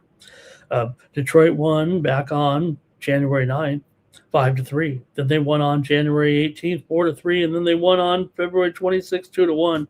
3 straight wins for the Red Wings in this series in a game that both teams need. I don't expect defense in this one, actually. I know these teams are need the win. They're hungry to win, but I think it's going to be a shootout. I think I want to take the Ottawa Senators, actually. They've won 3 straight. Like I said, they have lost to them 3 times. I get that. But I think Ottawa's got a few things going for it here in this game against the Red Wings right now. They've won 5 of their last 6. They've also won 13 of their last 19 against Detroit. Detroit's lost 6 of their last 8 at home. They've lost 6 of their last 9 overall. 6 of the last 9 meetings between these 2 teams have gone under. Ottawa's gone under in 6 of their last 8. And Detroit's gone under in 10 of 14. Ottawa's gone under in 4 of the last 5 on the road, but I think I'm going to buck all those trends. I don't know if it's going to be an under, but I'm going to take Ottawa as my official play here in this game. I'm going to take the Senators here at even money or so. In the chat. All right, let's see here. Red Wings for Cash Kane. Kelly's not betting on Florida, that's for sure. Senators money line under draw. First period under for Philly Eagle Flyer. Jordy's on the Panthers. And let's see here. Jermaine wants the injury report.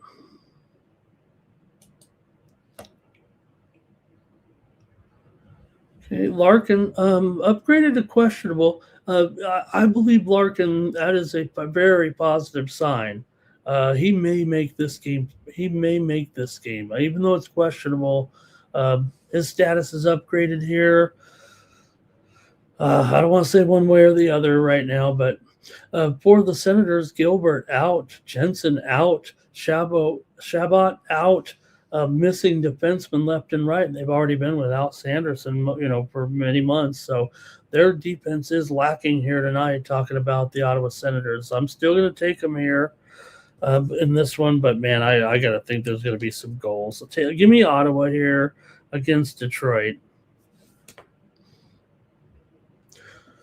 Okay, next up. Okay, Kelly said. Got 2 decent goalies here. I'm going to fire up the goalie computer and see if anything's gone down here with the projected goalies today. Rittich is in there for the Islanders. I think did we have him listed, or we have Sorokin listed earlier? So Rittich is likely there. Bob is in for the Panthers. Gibson likely for the Red Wings here. So we got a few announcements anyway. Swayman is in there for the Bruins for sure. Let's keep it moving here right now. Oh, let's see. We got a few more comments here. You guys are doing a great job today. 9 Legacy Canadians money line, Kraken puck line, and under. Blackhawks puck line, Senators money line, Maple Leafs money line. And Jermaine, all the injuries just piling up here right now. Cash Kane. Larkin is in. Okay. Kelly says Gibson's been doing a good job. Jordy says Senators on the money line. And Cash Kane says, don't forget, you got them on the back-to-back on the road here, and you got a rested team in Detroit. Ottawa did beat the Rangers there yesterday 2-1. Got great goaltending in that one. Jermaine likes an overtime. Kane says they barely won last night. You're right. And let's see here. Kelly says 2 goals each in regulation, Ottawa to win, and some prop action in there.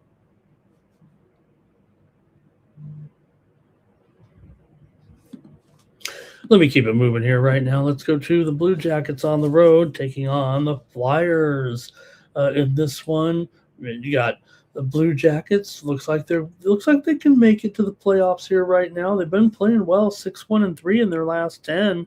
Overall, surging here into 3rd place. Again, any kind of losing streak for these teams are going to be costly right now, but give Columbus credit here. They've been playing well. They did lose last time out. Philadelphia's been hot too. They're on the outside looking in.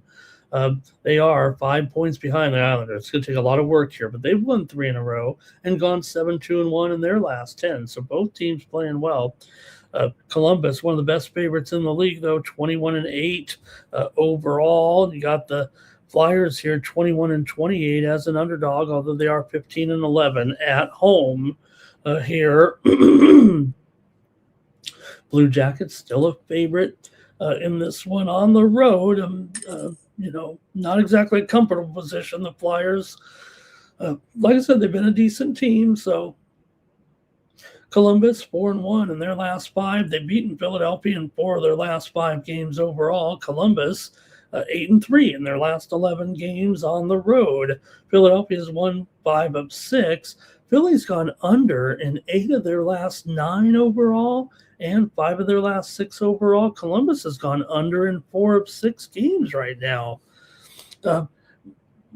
Philly 15-19 to the under at home. Now, they are an over team as a favorite, and Columbus is kind of an over team as a favorite. I meant to say Flyers an over team as a dog.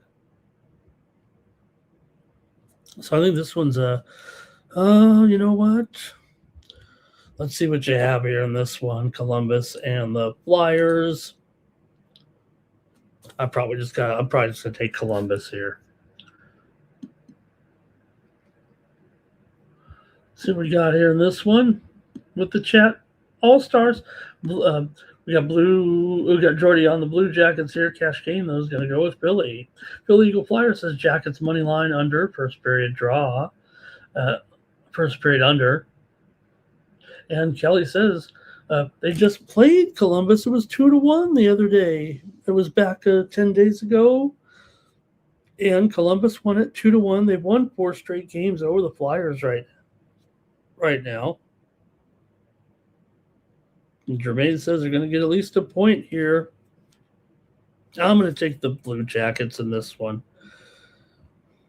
I'm looking at that total, though, there. I might be on it later. If you heard what I was thinking. I know the Sharps are going to be on the over. They're not great with in that situation. Critical notice. Looks like Nine Legacy's tired of going with the Flyers a little bit. Okay, here we go. We're keeping it going here, kind of a brisk pace. Minnesota taking on Tampa Bay here. Another good game here with playoff-bound teams right now. You got Minnesota. I think they're going to be able to hang on to their playoff positioning here. Meanwhile, Tampa Bay, of course, they're in.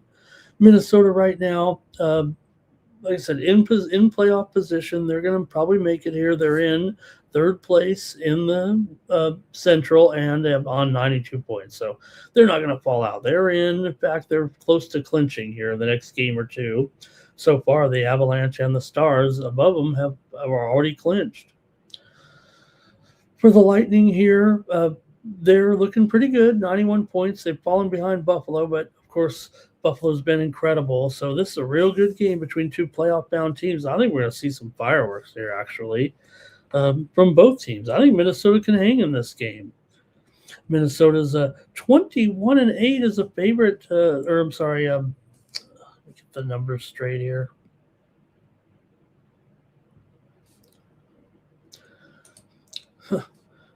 Minnesota, 10-4 straight up in their last 14 games against Tampa Bay. Now, Tampa Bay's won 12 of 15 at home and for their last 6 overall. But for Minnesota here, 20-9 on the road, one of the best road teams in the league, 17-11 as an underdog.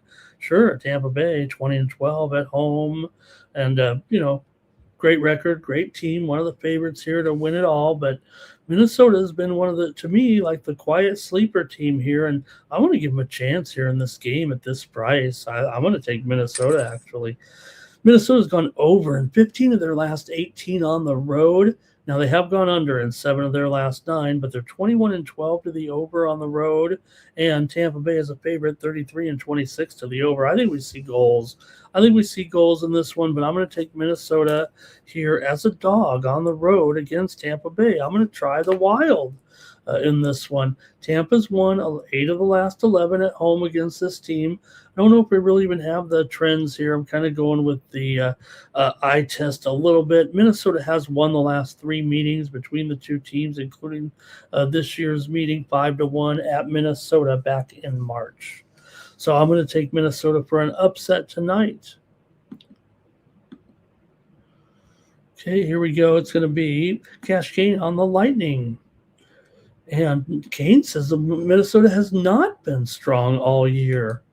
Okay, I don't know if I agree with that. They do have the 3rd most points in the Western Conference right now, and the 7th most points in the league. They're going to make the playoffs. They're not, they're not going to fall out. That's for sure. Here we go. Hey, smash that like, says AOD. Jordy's on the Lightning here. Oh, this is a TNT game, says Kelly. Okay. And oh, great point, Kelly. Mentioning here it could be heavy hearts. Man, I probably should have thought about that. I mean, I don't like to think about that in the handicap, but you got to think heavy hearts here after the basically the sideline reporter or the rinkside reporter for the Minnesota Wild passed away 2 nights ago in a tragedy with her 3 children. They died in a house fire. You know who I'm talking about. Uh, the announcer that, at the end of the game, you interview the star of the game, or the middle of the game, you go down to the rinkside reporter, giving that update. Who's saying what on the bench. The team's got to do this. The coach is yelling at him for this. That lady passed away just a couple of nights ago. Very sad. Her and her 3 children died in a house fire. Oh, man. Look, it's not like, they don't know who this is. They all know this woman because they get interviewed by her constantly. And I think that will be, I think it will be. Look, in sports, we know. We've seen enough sports to know that emotion plays a huge part. I got to think emotion's going to be on the Wild side tonight. Now I'm really taking the Wild. Give me the Wild here in this one. I should say her name. That would be rude there not to. Her name is Jessie Pierce. Jessie Pierce. So Minnesota, they're on the road here, so there'll probably be even another moment of silence back at home. But really, she's covered the team for NHL.com, and really sad there.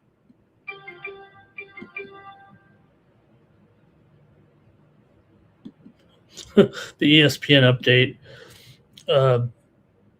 just came in. It's kind of an old story, but I don't know if anybody read this story on social media. It looks like one of those that you don't like. You don't even click on the link because it's fake, but apparently it's not. But how does quadruple amputee pro cornhole player charged with allegedly fatally shooting passenger in car while driving during an argument?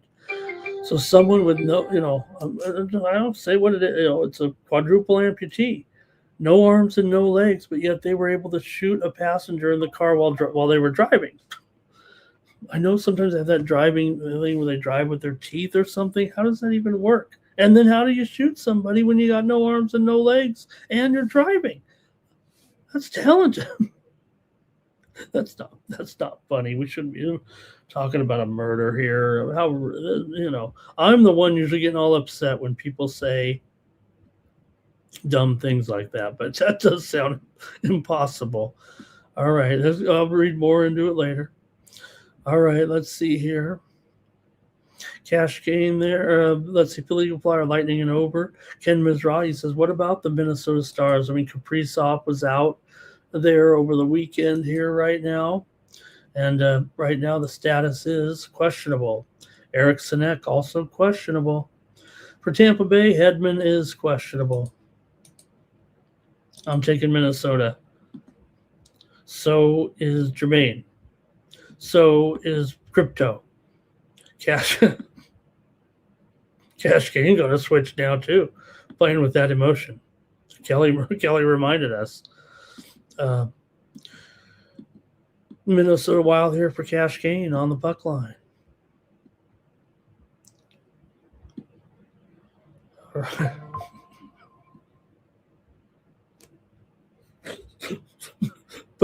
Bo just won.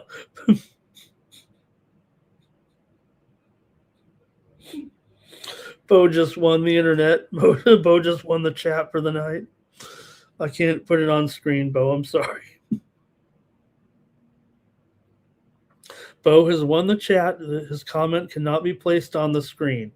If you are watching on your television set without the chat, you're just going to have to go to the chat. And I'll tell you right now, we're at the 1 hour and 44 minute mark. Oh, shot with the elbow. Man. We went from tragedy to, well, still more tragedy, but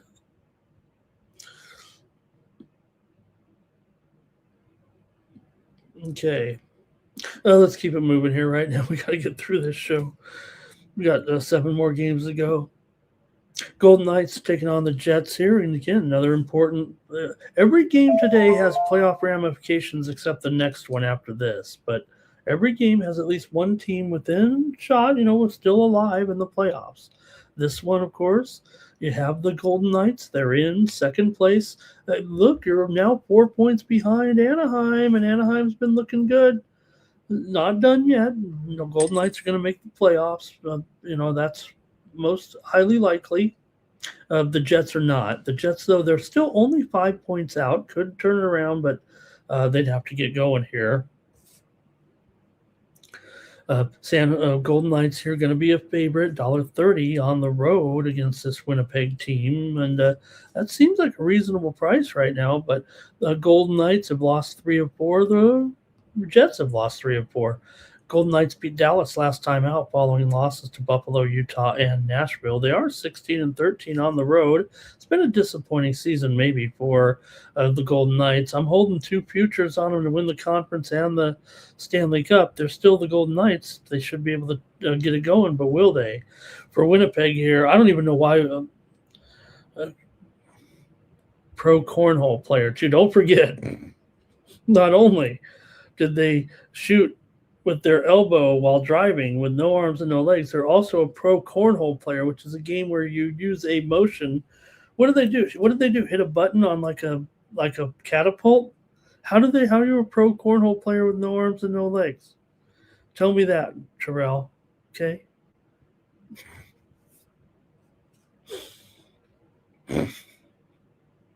Stop. Don't tell me. Winnipeg's 9-20 is an underdog this year. I think it's a manageable price here for the Golden Knights. Winnipeg Jets got to be seeing the light. Got to be seeing the reality here. They're not going to go to the playoffs. They still could. Like I said, they got to start winning a lot here. They did beat the Rangers last time out 3-2 to stop a 3-game losing streak. It hasn't been a great year for the Jets either here in this one. But let's see what you've got. Maybe I'll go to the total here in this one. But kind of just want to take another favorite here tonight. Let's go to the chat, see what you have here. Let me read off some notes with the Golden Knights here. Vegas has won 10 of their last 11 games against Winnipeg. Come on. Winnipeg's lost 7 straight at home against this team. Still, Vegas just 4-9 in their last 13 games overall. Vegas has gone under in 5 straight. Winnipeg's gone under in 12 of their last 18, including 7 of their last 9 games at home. I'm going to go under in this one. I think Vegas should and can win this game, but give me the under here with the Golden Knights and the Jets. 9 of the last 13 meetings have gone over, and these two teams do trend over long-term. They're under short-term trends over long-term, and I'm going to take the under in this one. The last game in January was 4-3. Vegas did win. But again, and Vegas owns this series. The one win for Winnipeg here over the last few seasons was last April, 4-0. Winnipeg did win at Vegas. But I'm going to go here with the under here in this one with Vegas and Winnipeg. Give me the under 6 goals with these two. Okay, here we go with Gash Kane likes the Jets. Jermaine, VGK overtime there. Jermaine says maybe some overtime here. Golden Knights play the same way the Wild do, get smacked by the bottom teams. They play okay against the good teams. All right, Kelly, think about, I'm sure Kelly, that hit her,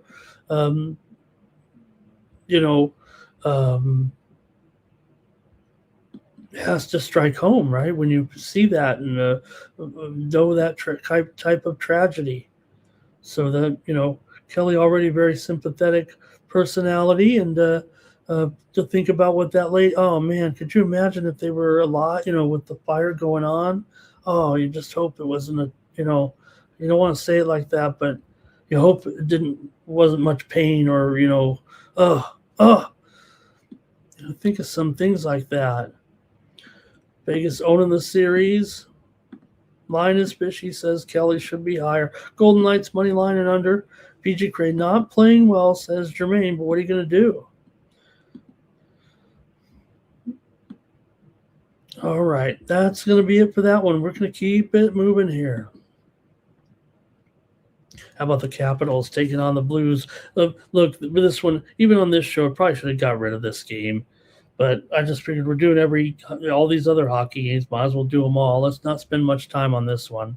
Neither of these teams are going to the playoffs. It's not official yet, but St. Louis, 8 points behind Nashville. Washington, 6 points behind the Islanders. You'd almost have to win them all at this point because you got to pass all those teams too, and other teams are going to win. So Washington's won 2 of 3 coming in. St. Louis has lost 2 of 3.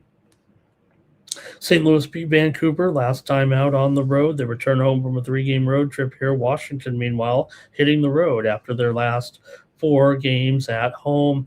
St. Louis is just 5-15 as a favorite this season. Gentlemen, they're not a favorite though anymore, are they? No. Washington is either the favorite or it's a pick'em, so I'm not going to worry about that. Still here right now for St. Louis in this one. Look, it's a toss-up here. Washington has actually lost 4 of the last 12. They've lost 8 of the last 12 meetings between these two teams. St. Louis has won 7 of their last 10 coming into this one.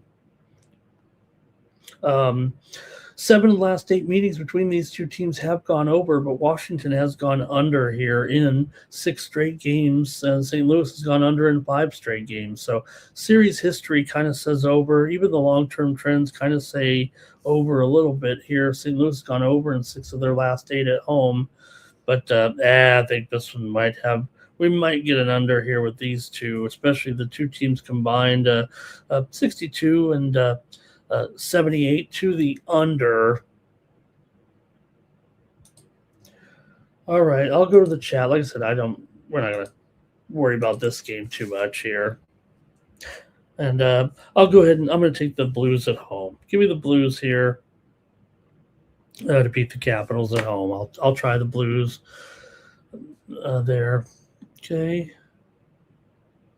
Cash Kane on the Capitals here.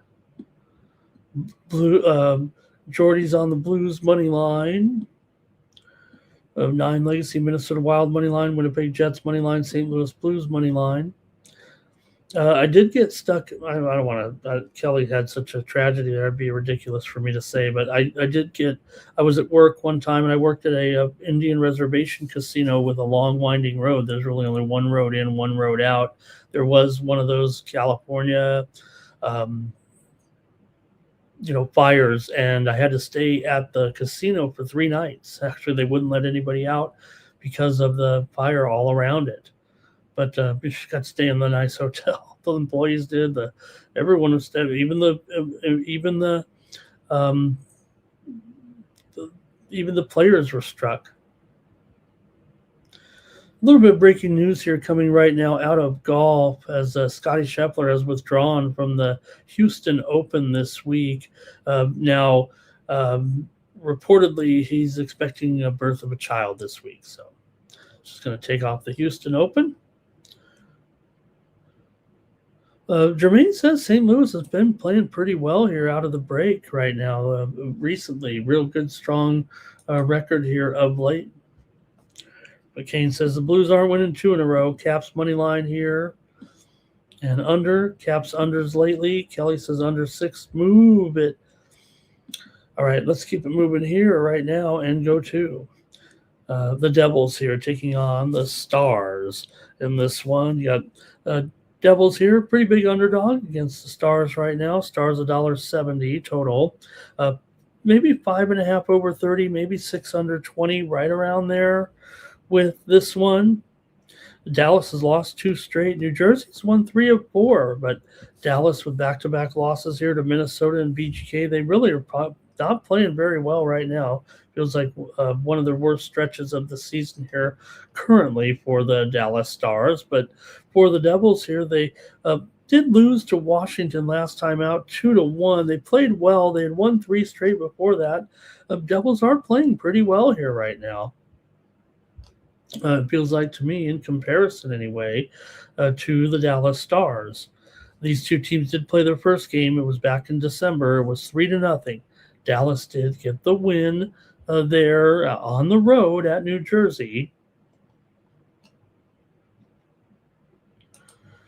Dallas here at home, 22-9 overall this season. They're also 33-20 as a favorite. Dallas has won 15 of their last 19. They've won 10 of their last 13 at home. New Jersey just 1-4 in the last 5 against Dallas overall. New Jersey, though, has won 7 of their last 10 here. They've been a decent proposition here, not terrible on the road anyway. 17-17 for New Jersey. That's pretty good. Now, Dallas very, very strong at home, but I don't know. It's priced a little bit high maybe. Let's see what you got. Can New Jersey get one here against Dallas? I kind of want to take New Jersey here as a dog today. Let's see what you got in the chat. Dallas is definitely on one of their low points of the season, it feels like right now.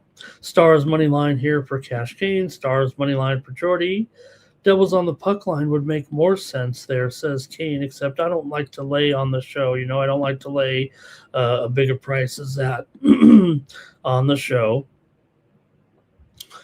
And they are at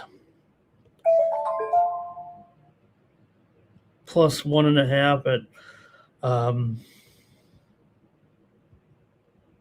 minus 183. So I'm going to take New Jersey on the money line here for an upset tonight. Give me the underdog here with New Jersey. Philly Eagle Flyer says plus 360, laid 2.5 goals with the Bruins and Avs, Canes and Stars and Ducks. I think those over in all those games. Is that it? Let's see here. Stars lost last home game. They can get this one. All right, fair point. Yep, they've lost 2 straight and 3 of 4. Stars team total over for Philly Eagle Flyer. Over 6 in Dallas is an easy cash. I don't know. I think I all right, let me move on here. Next one, we're almost done here. We're getting there. Kings on the road taking on the Flames.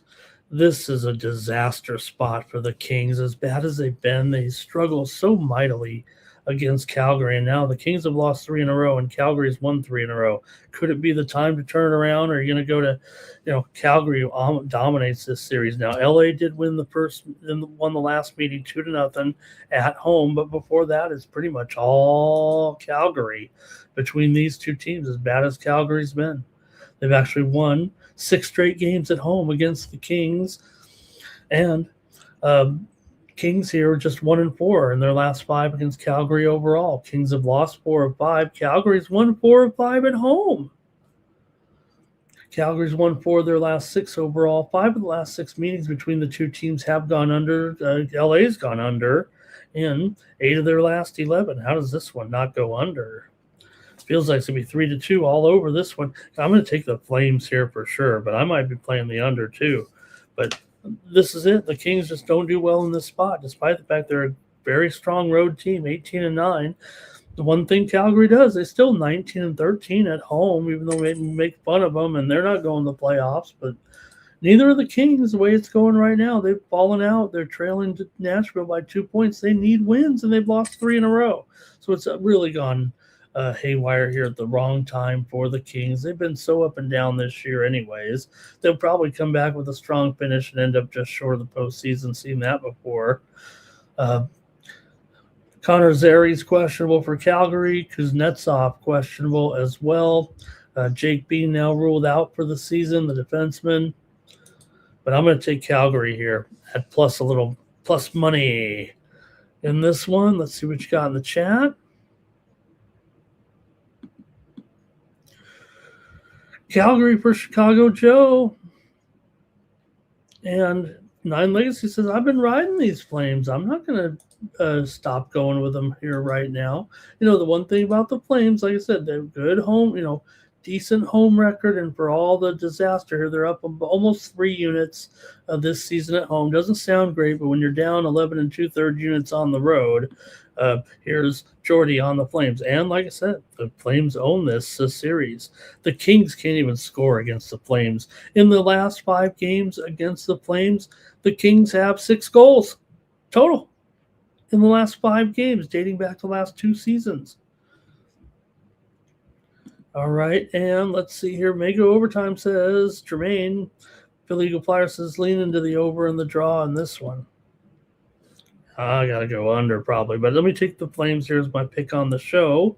Going to need some premiums with this abbreviated card in basketball today. I'll have a package of premium plays in the NHL over at winnable.com, so please sign up.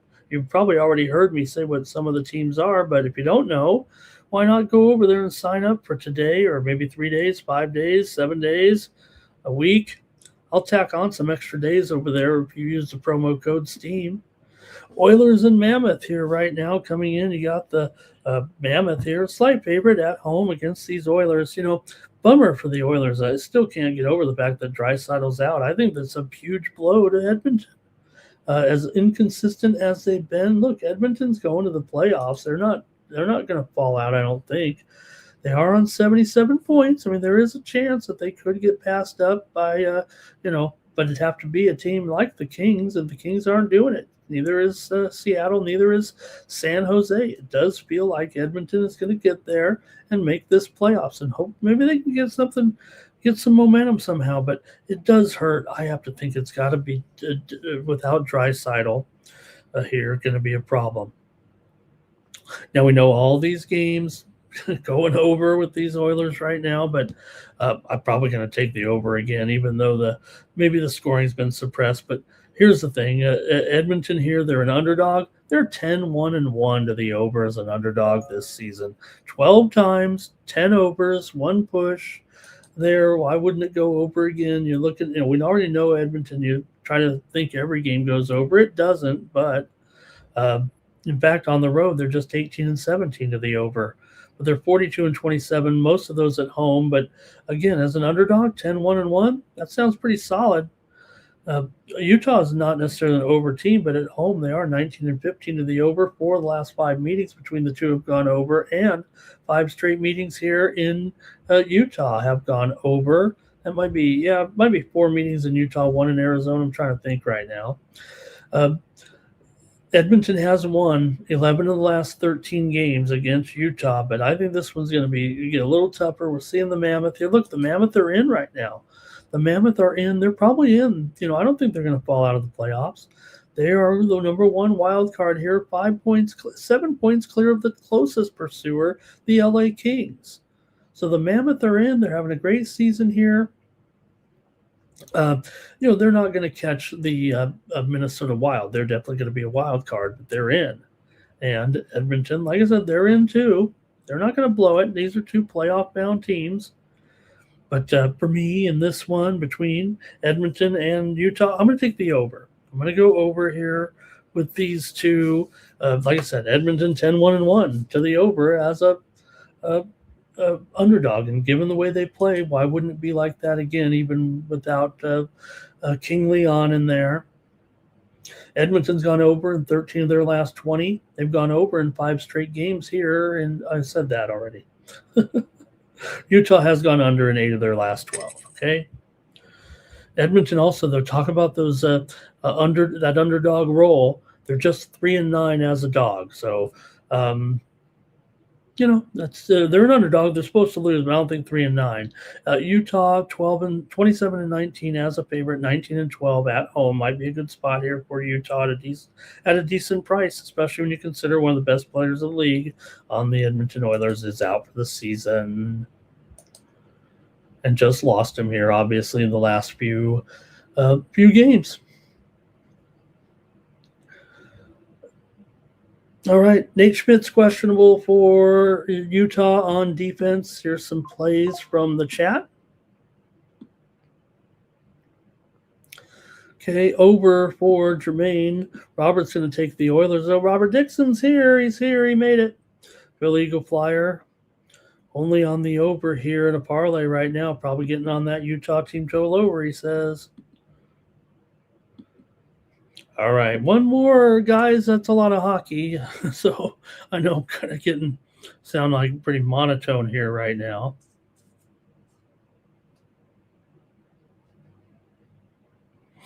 A quadruple amputee driving a car, shooting a gun with their elbow, who's a pro cornhole player. You can't, I mean, is it AI? All right, here we go. The Ducks and the Canucks. If you give a Hucks here in this one, look, Anaheim, looking strong. I mean, feels like they're going to win this division. What a great year it's been for Anaheim. They are 4 points clear of Vegas. It's not over yet, but they're on the road. They've got a game that they should win here tonight against the Canucks. They probably should beat them up, actually. Canucks are playing pretty bad, and the Ducks are 6-17, 5-17 as a puck line favorite. That's not great, but Vancouver just 30-28 as a puck line dog. Yeah, I'm going to be laying Anaheim here on the puck line because my puck lines are no good, but not going to lay $1.80 money line here. So give me the Ducks in this one. The Ducks. Among the league leaders in fewest overtime losses. So as long as they keep it in regulation, win this game by 2, I'm going to take them here. Vancouver has owned the Ducks of for the last 5 years, it seems like. What did they won here? Vancouver has beaten Anaheim in 12 of the last 13, and I'm still going with Anaheim here. Vancouver actually, this is their series. This is probably the game you're supposed to take them. They've won, let me repeat that, 12 of the last 13 games, Vancouver has defeated Anaheim. But we know this is new Anaheim, or new and improved Anaheim, having a great season, going to win the division. Vancouver, they're going to be one of the first teams eliminated here in the Western Conference here momentarily in just a couple of games. They've already been eliminated. I'm sorry about that.